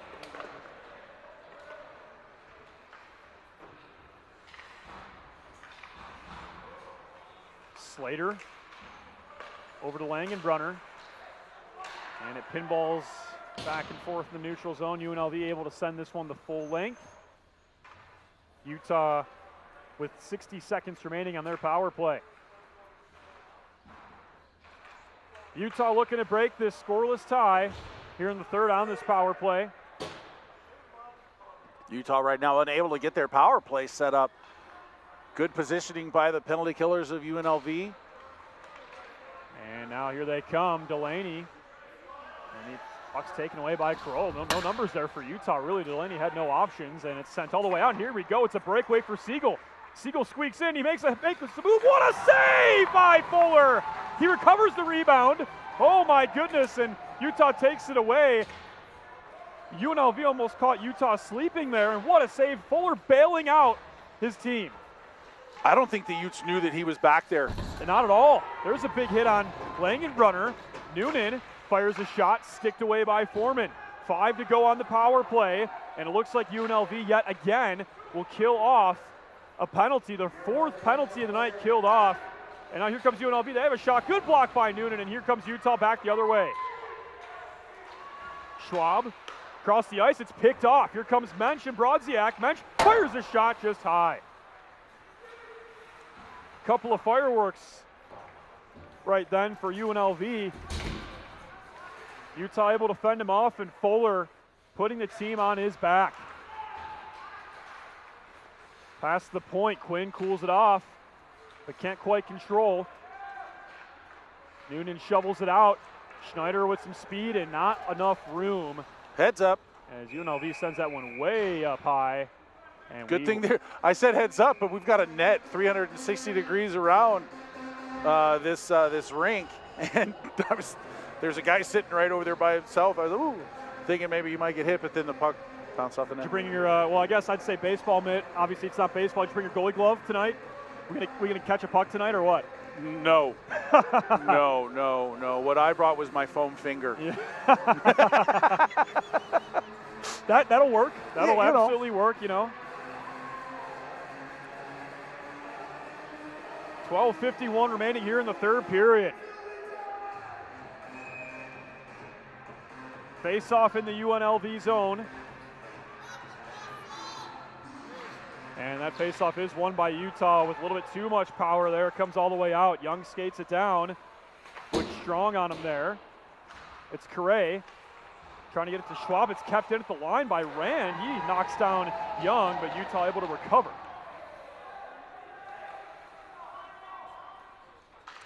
The energy in the building is picked up. You can feel it. I can feel it here. Like there's a little more physicality. A little bit more bite to the hits that are occurring. I like it. Third period, when it should ramp up. I say that as the puck's tied down in the along the boards for 15 seconds. It's Strong, plays it off the wall. Over to Gibney.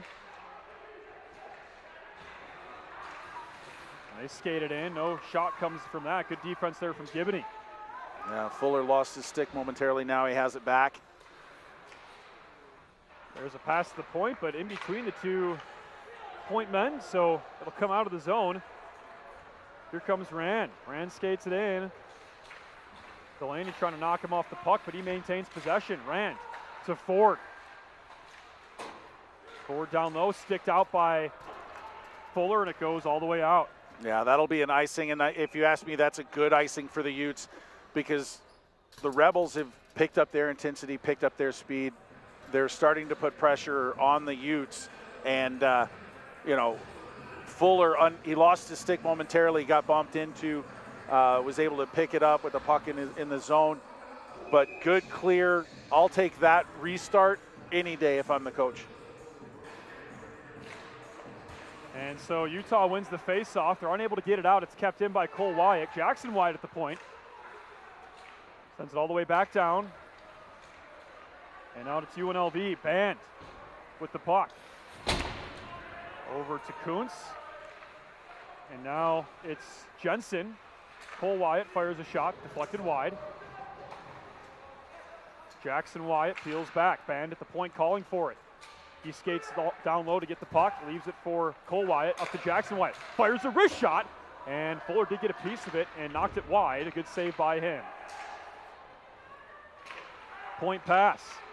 Good defense there from Kraft, but the puck remains in the Utah zone. UNLV able to get it in deep. They make a change. That puck headed towards the slot, and Utah knocked it loose, and Utah will get a change as Jensen skates it in. Over to Rand, he fires a shot. Good glove save by Fuller. What a glove save by him. Took the words right out of my mouth.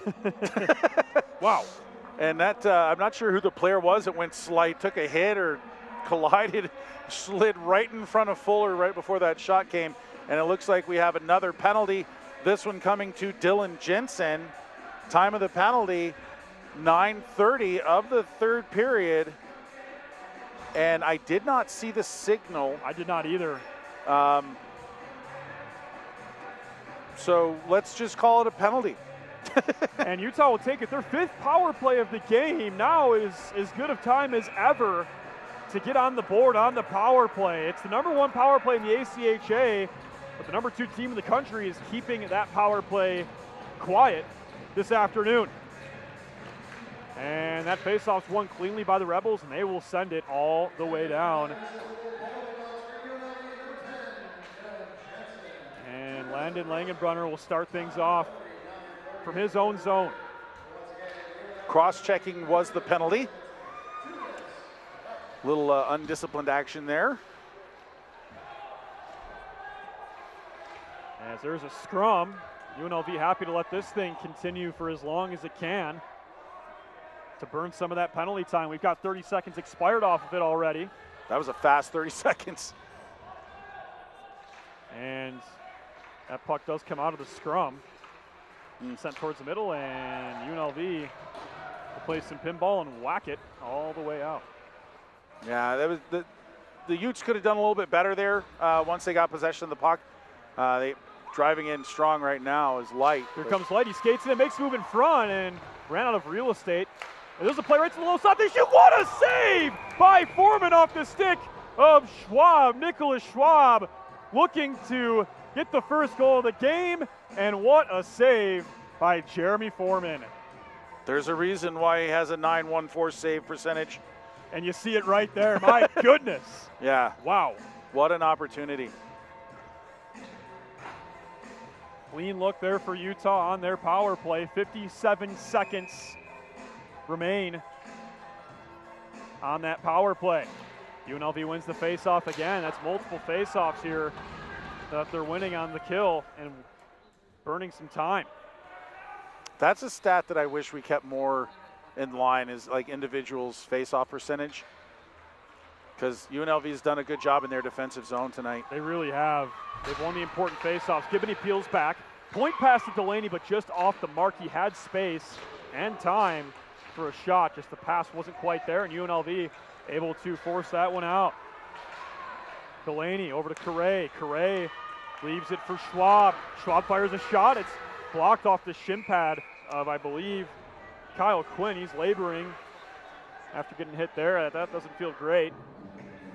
No, and the way that Foreman stretched out for that, it almost looked like it started to go underneath him, but apparently he had it under his glove. But the way he went down, whenever you go prone or prone on the ice as a goaltender, it's a little odd when you go belly first. But he made the save. I mean, it was just optically, it looked really weird. I was hoping it went underneath him in the net, but it did not. And there was some discussion there between the coaching staff of UNLV and the officiating staff.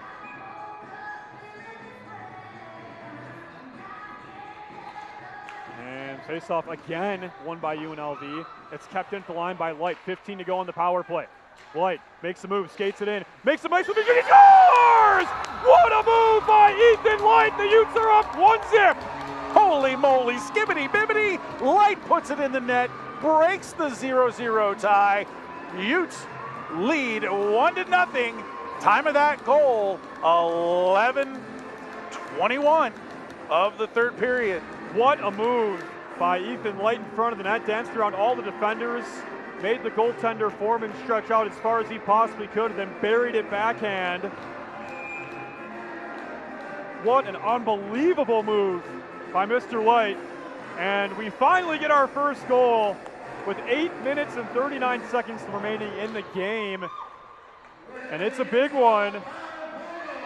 And that is a power play goal, folks. Utah now 1 for 5 on the power play. And UNLV controls now. And obviously, you know, they're chomping at the bit to get that goal right back. Rand makes a move at the line, skates it in. Fires a shot, good save, and there is a delayed penalty against Utah. Foreman to the bench, extra attacker out. Yeah, it looks like number 21, Tristan Rand, is the injured player. I'm not sure what the penalty is, but the penalty will go at the 11:58 mark. And it looks like Rand is in quite a bit of pain, but yeah, Utah, and there's some discussion here with the officials, and it might not be a minor here. Interference is the call, so it can only be a minor. And now both, or excuse me, not both, but you've got Landon Langenbrunner, the alternate captain, and Del Monte, Matias Del Monte, the British Columbia native, discussing with the officials. He wants more than the 2 minutes that were doled out here, and my goodness, I hope Tristan Rand is okay. He looks like he is in an extreme amount of pain. Yeah, and I want to talk about the game real quick. Okay, talk about pivotal points in a game. The Utes just go up 1-0 with 10 and a half minutes left in the third period, right? Now, the Rebels go on the power play. They want all the momentum back, because right now prior to that penalty call, the momentum was all in Utah's favor really quickly. Light with that beautiful move, and I'm not sure. Light looks like he's leaving the. Okay, he's holding the door open for Rand, but yeah, all the momentum. Going back to what I was saying, all the momentum was with the Utes. Now it's a shift.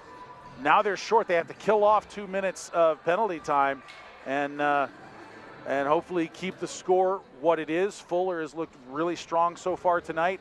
Their shot blocks have been great tonight. Their positioning has been good.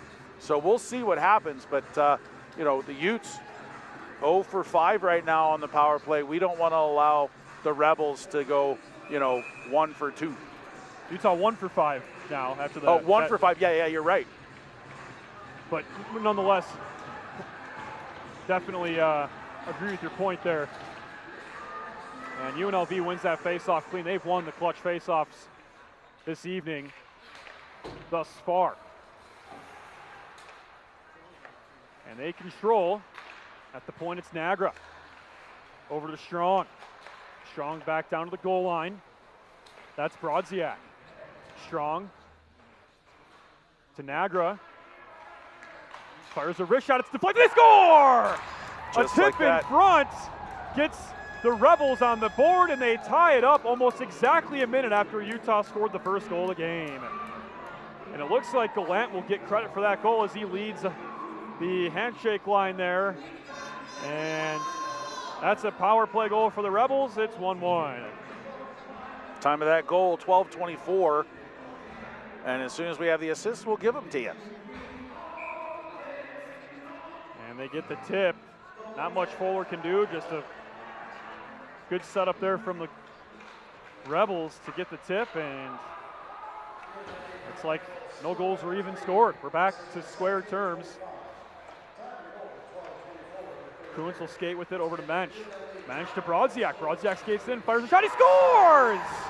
And just like that, UNLV takes the lead. Preston Brodziak. 2-1 Rebels. Time of that goal, 12:43. So only 19 seconds separated those two goals.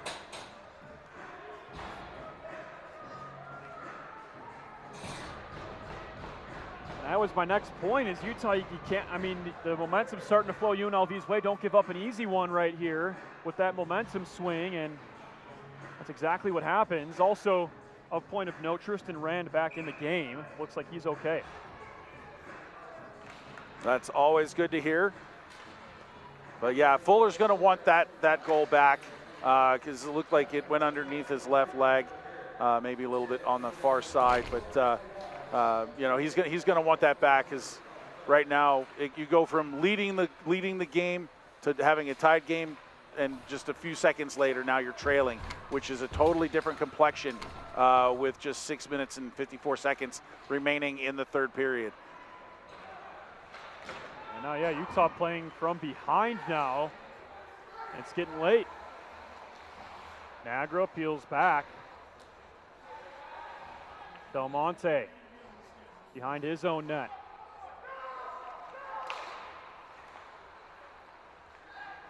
Nagra across the ice to Kelly. And of course for UNLV, time not particularly important to them anymore. They're going to try and slow this game down and burn as much clock as they can. Utah sends it in, and they'll get a change. Yeah, the icing was waved off. It hit a skate right in front of the UNLV bench.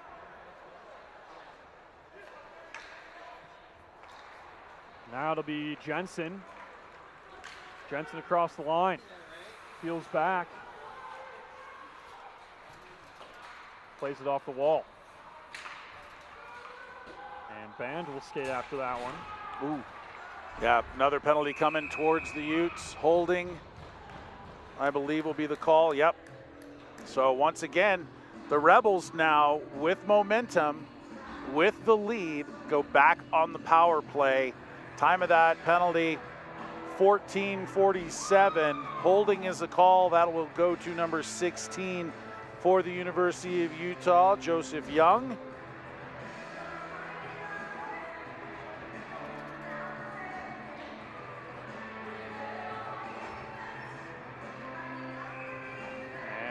Yeah, critical moment here as UNLV can really ice the game with the goal on this power play, considering goals have not been easy to come by, although 3 in the third period here. In fact, 3 in about a minute in the third period here. Yeah. 8:39 was that goal for Utah, and then UNLV 2 goals in that 7-minute mark.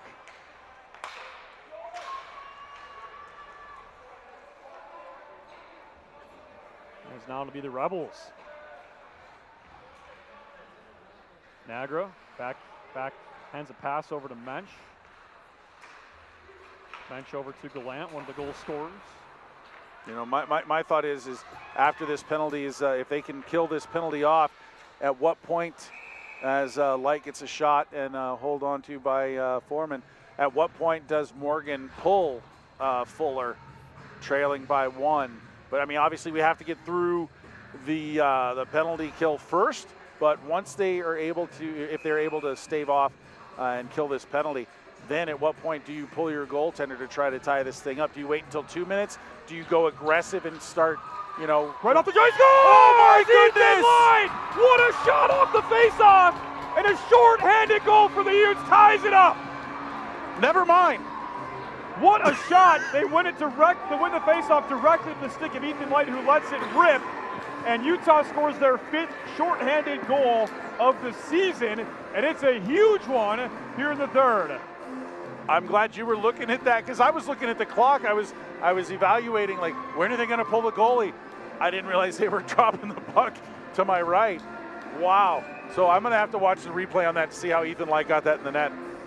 But how awesome is that? And unexpected. And that's a huge goal for Utah. You get all that momentum right back, and we're tied right back up, although they've got 1 minute and 7 seconds of penalty left to kill. And now it'll be Band skating this one in. Band leaves it for Rand. Over to Wyatt. Cole Wyatt to Jackson Wyatt, who fires a wrist shot. It's blocked by Schwab. Kept in, or not quite, by UNLV. They let that puck slide right out. And they'll dump it right back in. 43 to go on this power play for the Rebels. Puck to the point. Wyatt to Del Monte, who winds up a wrist shot, and it's just wide, and that one will go out. 30 seconds to go on this power play for Utah. Yeah, very advantageous bounce off the corner on that shot, send it all the way down the ice, allows the Utes to change penalty killers. And in come the Rebels. 15 to go on their power play. Kept in at the line by Del Monte. White gets it and shovels it all the way out. That might do it as Young gets ready to head out of the box. Looks like UNLV will just let that power play expire for them, and here comes Young. He'll go right to the bench. Kuntz across the blue line, skates it in, peels back, puck's on the side of the net, and it looks like Fuller does get his blocker on it to force a stoppage. As now it's 3:32 remaining here in the third, getting real late. It is getting late in the game. 3:32 left. Jones did a good job to help his tender out there and hold his position beside the net, allowed Fuller to cover it up. You know, momentum right now is up in the air. It really is, because, you know, with the goal, yeah, you would think the Utes have the momentum, but they're still killing the penalty, or they were still killing the penalty, which doesn't allow them to attack and put more pressure on the Rebels.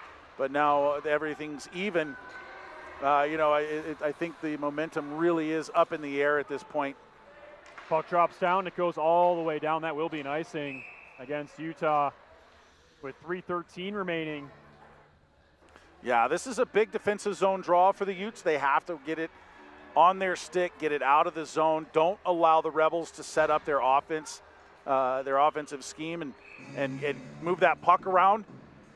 So we'll see how things go here. And UNLV wins the draw, but Utah is able to take over. They played off the glass, and out it drops. Kraft tried to get a piece of it, but Del Monte takes it away. Good pressure from Kraft, but Del Monte still skates it in, sends it towards the middle, and Sendin breaks it up. UNLV with possession. One-timer, the net is off, and we will get a whistle. That came from a player skating behind the play and fell kind of on Fuller. I hope he's okay. Don't see that happen. You don't see the net fall that way too often. No, not often. I mean, you see it every now and then if a player bumps into the back of the net or whatever, but it's heavy, but it's not heavy enough to do any damage. If they're padded, they have a pad that runs right down their spine for protection to the goalies. And I mean, obviously, it's not as thick as the front pad. You don't want that to happen every game, but you know, it happens every now and then. But again, the Utes have to win this draw and get that puck down the ice. Less than 3 minutes to be played in regulation time between number 11 UNLV, or excuse me, number 11 Utah and number 2 UNLV. Langenbrunner tried to get that puck over to Light. It goes behind him, taken away by Kuntz. Jackson Wyatt pass to no man's land in the neutral zone. Music will dump that one in. Langenbrunner will chase. Kuntz is the first man there. Langenbrunner battles him. The puck ends up on the stick of the Utes. Specifically, that was Jones. Utah dumps it in. Slater with it, 2.5 to go. Langenbrunner coming in to help. Tried to send it towards the middle, but the net was in the way there. That darn net, I tell you what. Kelly dumps it in. Got to be careful. This game obviously not over, and both teams trying to score. Rand didn't have a stick. He tried to shovel it forward, hit his skate again. He wants to go back. He goes to grab his stick, and now it'll be Utah. Light dumps it in, and it's gloved up. And Slater pressuring will force Foreman to cover it up. Minute 58 to go in the third period. 2-2. 4 goals here in the third period. Late. 4 goals inside of 8 minutes and 39 seconds. I mean, and Ethan Light with 2, which takes his total to 13 goals, 21 assists, and 34 points on the season. I mean, that points per game average goes up there. 2 points tonight. I'll bring that up slightly. Hard to keep him off the score sheet. If there's a game being played and Utah's playing in it, there's a good chance he's going to have a point. And he's going to make it look flashy too. That's the thing about Ethan Light, is he's got such just filthy mitts that, like, I mean, he can dance anybody in this league if he puts his mind to it. Absolutely. Now it'll be Delaney pressuring there for Utah. Minute and 30 to go. UNLV with possession. Nagra skating with it. Schwab pressuring him there. Niagara still with it behind the net for UNLV. Sends it towards the point. Nobody's home. UNLV will skate back quick to recover. Is now to be Del Monte, the captain of this squad. Over to Niagara, then over to Jensen. Here we go, the final minute here between the Rebels and the Utes. That goes for icing. If I'm Morgan Feeney, I'm thinking about a timeout here right now. Absolutely, that was my next point. Absolutely. Yeah, you got, because here's the thing. In order to climb up the standings, you can't tie a team, and regardless of what happens in the shootout or overtime, it goes down as a tie. You get a point, but so does the higher placed team. If I'm Morgan Feeney, I want fresh skaters. I want to attack this last minute and see if we can't come away with a victory here. But it's not what happens. We continue to play on. Slater behind his net, 50 seconds to go. And that's right, Mitchell. Regulation win, or excuse me, I guess a regulation tie, that's all that goes to the rankings. And Utah, they're playing for a top 8 ranking, so a goal in these next 35 seconds would do wonders for this team as that goes for an icing again. And thought for a moment there, Coach Feeney was going to call a timeout. Looks like. Nah, one's not. It's not. He is, oh, he is calling timeout. Yeah. He wanted to wait for them to set up. He wants a timeout. Yeah, he's going to get it. Now he eventually gets it. The referees did not hear him or see him for a moment there. You could tell though he was kind of going like this. Yeah. To his coaching staff, and they were, kind of trying to get his team more. That's gamesmanship. Get his team more of a break, right? Yeah, absolutely. And you like to see that. And we've got 32 seconds remaining. So as Mitchell said, if this current result holds after these 32 seconds of play, this goes down as a tie in the official ACHA rankings. We just play overtime for the conference, which is still at stake for both teams. So that's of course important. But Utah is more focused with that top 8 ranking. So a goal, and they know it, and Coach Feeney knows it too. A goal here, absolutely massive. It's basically how can we get the puck from this side of the ice to that side of the ice and get at least one shot off in the next 32 seconds. Yeah, and on top of that, you also got to look, we're playing the same team tomorrow. If we can somehow get a goal, not allow a tie, that sends a message to UNLV that, we're ready. We're obviously they're ready. It's tied 2-2. It's been a very, very close game, but it does send a message of, hey, 32 seconds left, we call a timeout and we can score. Yeah, we can score when we need to. And here we go. Utah does win the draw. Check number 1. They try and get it all the way down. They do. Check number 2, but icing's waved off. 24 to go on the clock. Utah pressuring hard. UNLV trying to skate it out. 20 seconds to go. Yeah, that hit somebody on the bench. And so that will be considered out of play. Yeah, the faceoff will come to center ice. But UNLV not happy. They wanted an icing call that was waved off by Jared Bussell. And, obviously it's inconsequential right now. But at the moment when it happened, you could see the entire Rebels team wanting a whistle there, but they didn't get it. So we'll face off at center ice with just 17.2 seconds remaining here in the third period. Scores tied 2-2. And off that draw, it goes to the UNLV zone. Sticked away by Foreman. It's Kuntz with it. 10 seconds on the clock. He skates with it. Utah takes it away. Here we go. They've got some time. Light skates it in. Light with some space. Over to Slater. Goes towards the net. It's batted away by Kuntz, and that will end regulation as Utah almost had a chance at a shot.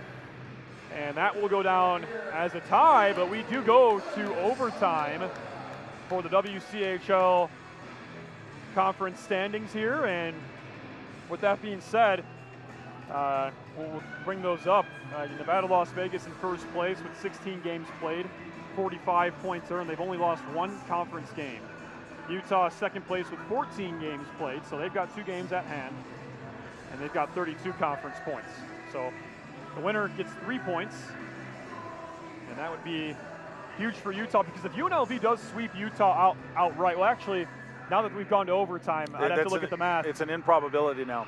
Right, so if UNLV were to sweep Utah outright without the overtime, they would have clinched the conference this weekend. But now Utah getting some more points that might actually extend that to beyond this series. I don't think UNLV can clinch here in Salt Lake City. No, they'd have to defeat their next opponent as well, which is, I believe we have that information. We do. Their next weekend is San Diego State, so chalk that up for 2 wins. San Diego State, their first season in the WCHL, and they do not even have a win yet in conference play. They are at the bottom, 18 games played, 0 wins, 0 points. We know it's tough to start in a team. We've been there. Yeah. But I was reffing this league when the Utes moved over to D1, and what a difference, 8 years makes. I can't believe, holy cow, I haven't reffed in 8 years. It just dawned on me. My goodness. Because that was 2017. It's, 2025. Yeah. So, yeah. 8 years, holy cow. But you know what? But that actually makes sense because I've been broadcasting for 8 years. So as soon as I wasn't officiating, I hooked up with the team and started broadcasting. Living the high life now, sitting in the press box, Sitting? I think we're standing. We're standing now, but best seat in the house. Yeah, 3-on-3 we go for 5 minutes. Unless there's a penalty. If there's a penalty, it'll go to 4-on-3 until the penalty is over, or until the player comes out of the box or there's a whistle. So here we go. Gallant skates it in for UNLV across the line. Fires a shot. Good save by Fuller. The rebound's loose in front, and Utah able to recover. And they will transition the other way. The first 3 for Utah on the ice in this overtime period. Slater, Light, and Delaney. Of course, Fuller in net. Light spins around. Back down to Delaney. Delaney. Long pass as the bench was calling for the pass to Slater as they made a change. Slater makes a move, waits for his men to get back, and he will opt to wait for Utah to make exchange.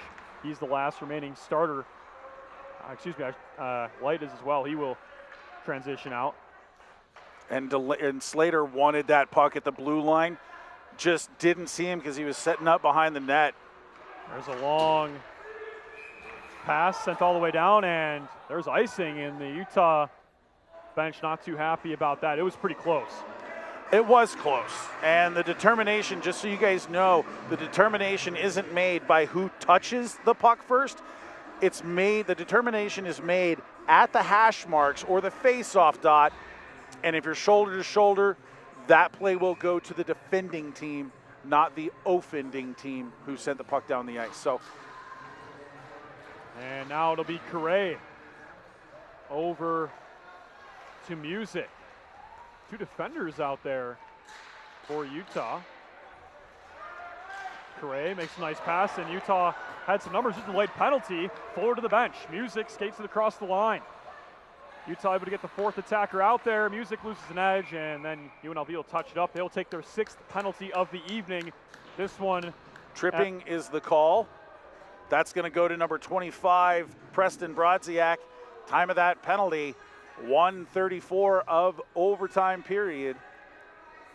Yeah. So it'll be 4-on-3 in favor of the Utes. Let's see if they can capitalize on another power play. And just so you guys are aware, because it's a 1-person penalty, a trip, they'll play 4-on-3 for 2 minutes. Once that penalty's over, that player will come out of the box. They'll play 4-on-4 till the next whistle, and then it'll go back to 3-on-3. And UNLV wins that faceoff, and they dump it in. Huge opportunity for Utah, 1 for 5 thus far on the power play. It's the #1 power play in the ACHA, as we mentioned at the top of the broadcast. Langenbrunner to Light. Light drops it off for Delaney. Over to Langenbrunner. A lot of patience being shown by the Utah skating Utes right now. Light at the point. Trying to find the shooting lane. One-timer for Langenbrunner. It's blocked. They get the rebound. With some space, they have another shot. It deflects up and out of play.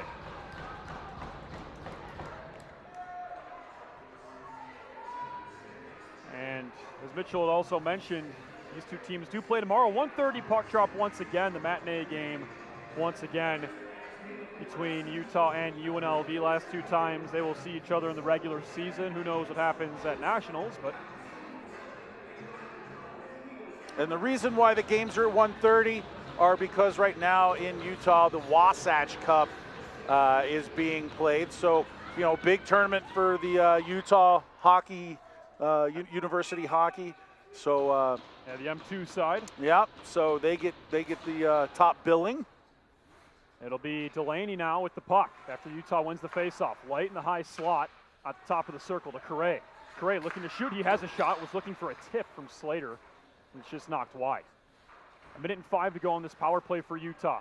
Light fires the shot. He scores! It's a game-winning hat trick for Ethan Light! Utes win! That is the first win for the Utes against UNLV in about 3 or 4 years. I think, yeah, 2 or 3 years. They did it here on home ice a couple of years ago, but a huge shot from Ethan Light. It's an OTGWG, and it's a hattie for Mr. Ethan Light. What a game, 3 points. Should I throw my toupee? If I had one, I mean, there's a gigantic net in front of us, but my goodness, what a shot from the stick of Ethan Light, and he sends UNLV back to the hotel packing this evening. Utah victorious 3-2. Yeah, fantastic for the Utes, and you know, what a charge. It's their first game back on home ice in 3 months. They go to overtime. Their leading scorer gets a hat trick, gets the overtime game winner, power play goal. Like, think about it. It's overtime, it's game winner, it's power play, and it's a hat trick. I mean, come on. Talk about clutch players. He really is clutch. Lets that wrist shot go, buries it, top shelf, glove side on the goaltender, Foreman. And what a heck of a game played by these 2 teams this evening.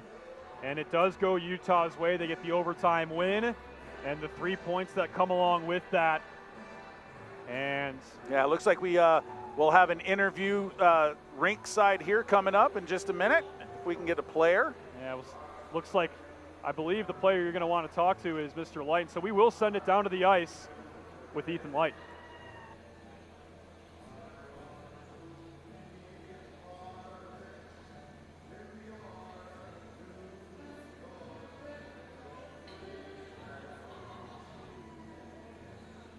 Okay, so while they're getting things set up downstairs, sorry, we thought they were ready.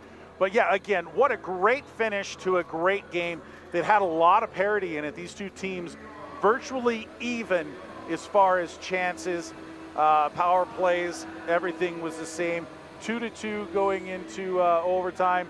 And then, of course, Ethan Light finishes it with that fantastic power play goal and let's in make, overtime. And make it 2 for 6 for Utah on the power play. So not a terrible night for them on the power play, kind of lining up with that percentage that they played to. So as we get ready, yeah, we will have that interview, as we mentioned, with Ethan Light down at ringside. We'll send it right down. Here's Mr. Light with that OTGWG. Hi, I'm Stevie Shaughnessy here with Ethan Light. He scored a hat trick tonight, helped win the game for Utah. Ethan, how do you feel? I feel pretty good. That's all I feel. Nothing complicated. Yeah, I just feel good. What was it like on the ice out there? Whole game, you guys were neck and neck. What was it like helping your team come back those final few minutes in an overtime? Yeah, I mean, I think the first period we were kind of getting worked. I don't know if the shot total really reflected how well we played, but second period and third we played really well. And, I think we just worked really hard to win tonight, so that's it. You guys did a great job out there tonight. What was the team's mindset? Again, I don't think it's a complicated thing. We just wanted to come and win. We know how good they are, and, we just really wanted it tonight, so. Going into tomorrow, how do you feel? What are you preparing for? What are you thinking about? Or are you just celebrating? I would expect them to come out a little bit harder. They don't lose many games, so maybe they're not used to it. They're probably going to be pretty tired with the altitude, but, nothing changes. We need to play simple and just win a game. Well, great job again, Ethan. Thank you so much for the interview today. Stay tuned for tomorrow where they're going to play the Las Vegas Rebels again. Ethan, congratulations on the hat trick. Thank you so much. Keep watching Utah Hockey Broadcast for the M2 game coming up next. Thank you, Stevie. We're back upstairs here for the post-game show. It's Patrick McGann alongside Mitchell Slott. That was just Ethan Light with the OTGWG, and that was his hat trick goal as well. Utah victorious over the Nevada Las Vegas Rebels, number 2 team in the country, 3-2 in overtime. What a freaking game that was, Mitchell. It really was. I mean, we talked about a little bit of a slow start, a feeling out process, if you would. Second period game, chess match. Third period, wide open, power plays, goals. We go to overtime. Ethan Light has all 3 goals for the University of Utah. Talking about stepping up to the plate when you're throwing a pitch, he hit it out of the park with a hat trick. I mean, what a fantastic game all the way around. I mean, regardless if you're a Rebels fan or a University of Utah Skating Utes fan, you were just treated to a fantastic heads-up, disciplined hockey game that ended with drama. I mean, you got to love the patience on the power play in that overtime period. I mean, you mentioned it immediately after that first face-off. The patience was there, and as you said, Ethan Light with 3 points. His points per game is at 1.6. That's going up after this performance. I mean, I think that's 36 points or 35 points on the season for Mr. Light. Unbelievable, the most clutch player, as you mentioned, and just that patience on the power play. It started shaky. They were 0 for 4. I think it was, 0 for 4 and then 1 for 5, and then those last couple power plays, they made it count. That's what good teams do. Yeah, and that's what good power plays do. It's not a matter of not getting 1 or 2 when you have the opportunities and getting down on yourself and losing confidence. It's, okay, hey guys, we haven't gotten one tonight. Let's just stick with it. Let's keep moving the puck. Let's get those shot opportunities, and eventually one of these will go in, if not more than one, throughout the course of the night. And, I mean, you just saw on your TV screens why Utah has the best power play in the nation. And, come away with a 3-2 victory in overtime. Absolutely, yeah, and that shows you why they're clutch. It shows you everything. For Utah, as you mentioned, too, I think that's the first win over UNLV in 2 to 3 seasons. Yeah. They did not win against UNLV the last couple of seasons, even on home ice. So that's a huge win for Utah, and it shows that gap is getting smaller and smaller and smaller between the number 2 team in the country, the number 11 team in the country, Utah, the top 2 teams in the top conference in the ACHA, the WCHL. As you mentioned, the gaps when you get close to that top 10 area, ever so slightly. A lot of elbowing going on in the standings right now for Utah. It goes down as a tie though in the standings for the ACHA, so might help them, might hurt them a little bit. But there's a game tomorrow. What are you looking for the game tomorrow, Mitchell, between these 2 squads? Well, a message has been sent, quite clear. Don't take penalties if you're the Rebels, because the Utes will score on you. As far as the University of Utah is concerned, stick with your game. I mean, neither team really made any major mistakes tonight, but primarily what I want to point out is the message is sent, we can beat you. And that is huge for a dressing room. It's huge motivation for a coach. It's huge motivation all the way around for the University of Utah. Now, if you're watching this and you're a UNLV fan, you guys did nothing wrong. You really didn't. Yeah. Don't get discouraged, because here's what I'm thinking that the coaches are probably telling the boys in the visitors' locker room is, hey guys, don't take penalties. Other than that, we're tied. We won that game or tied that game. We just need to stay out of the box. We gave them too many power play opportunities and gave them opportunities to cash in on those penalties. So if you're UNLV, don't change much. Right. Maybe come out with a little bit more intensity to start the game. Maybe try to get on the Utes a little bit earlier. But other than that, there's not a lot. But they do know now that the Utes can outscore them in a game, whether it's regulation or overtime. Right, and one more point I want to touch on, the poise and the sophistication of this team that we haven't seen in previous seasons. You have the lead against UNLV late. Yep. And you give it up, and then you're trailing late. This team responded, and they finished the deal, and I think that's a huge point for this team. Playing down against the number 2 team in the country late and getting that goal back. Incredible. I mean, absolutely incredible. I feel like before we close this out, we have to talk about that, because trailing against a team like UNLV and coming back and down but never out are the Utes, and that's the leadership group from this team preaches that, the coaching staff, the captains, the leadership group, and unbelievable, the poise and sophistication. They didn't panic, they just took care of business. Yeah, and that's what they needed to do, and they come away with the win. I mean, they come away with a win, but it's a tie. but it's still a win. It's still a big. These guys are going to treat it as such, right, as a win. But of course, they're still pressing hard for that top 8 ranking. But hey, same time, same place tomorrow. You know it. Let's do it. So 1:30 tomorrow, Utah and UNLV, game 2 of the series. You're not going to want to miss that one. And then as far as other games on our airwaves tonight, we've got the 4:30 Wasatch Cup game and the 7:30 Wasatch Cup game. We'll be back on the call for that 4:30 game in just a few moments. But thank you so much for tuning in for tonight's contest between UNLV and Utah. For myself, Mitchell Sott, everybody behind the scenes, Patrick again signing off from Salt Lake City. We'll see you tomorrow, but until then, it's a victory for Utah. 3-2 the final score, Utes over Rebels.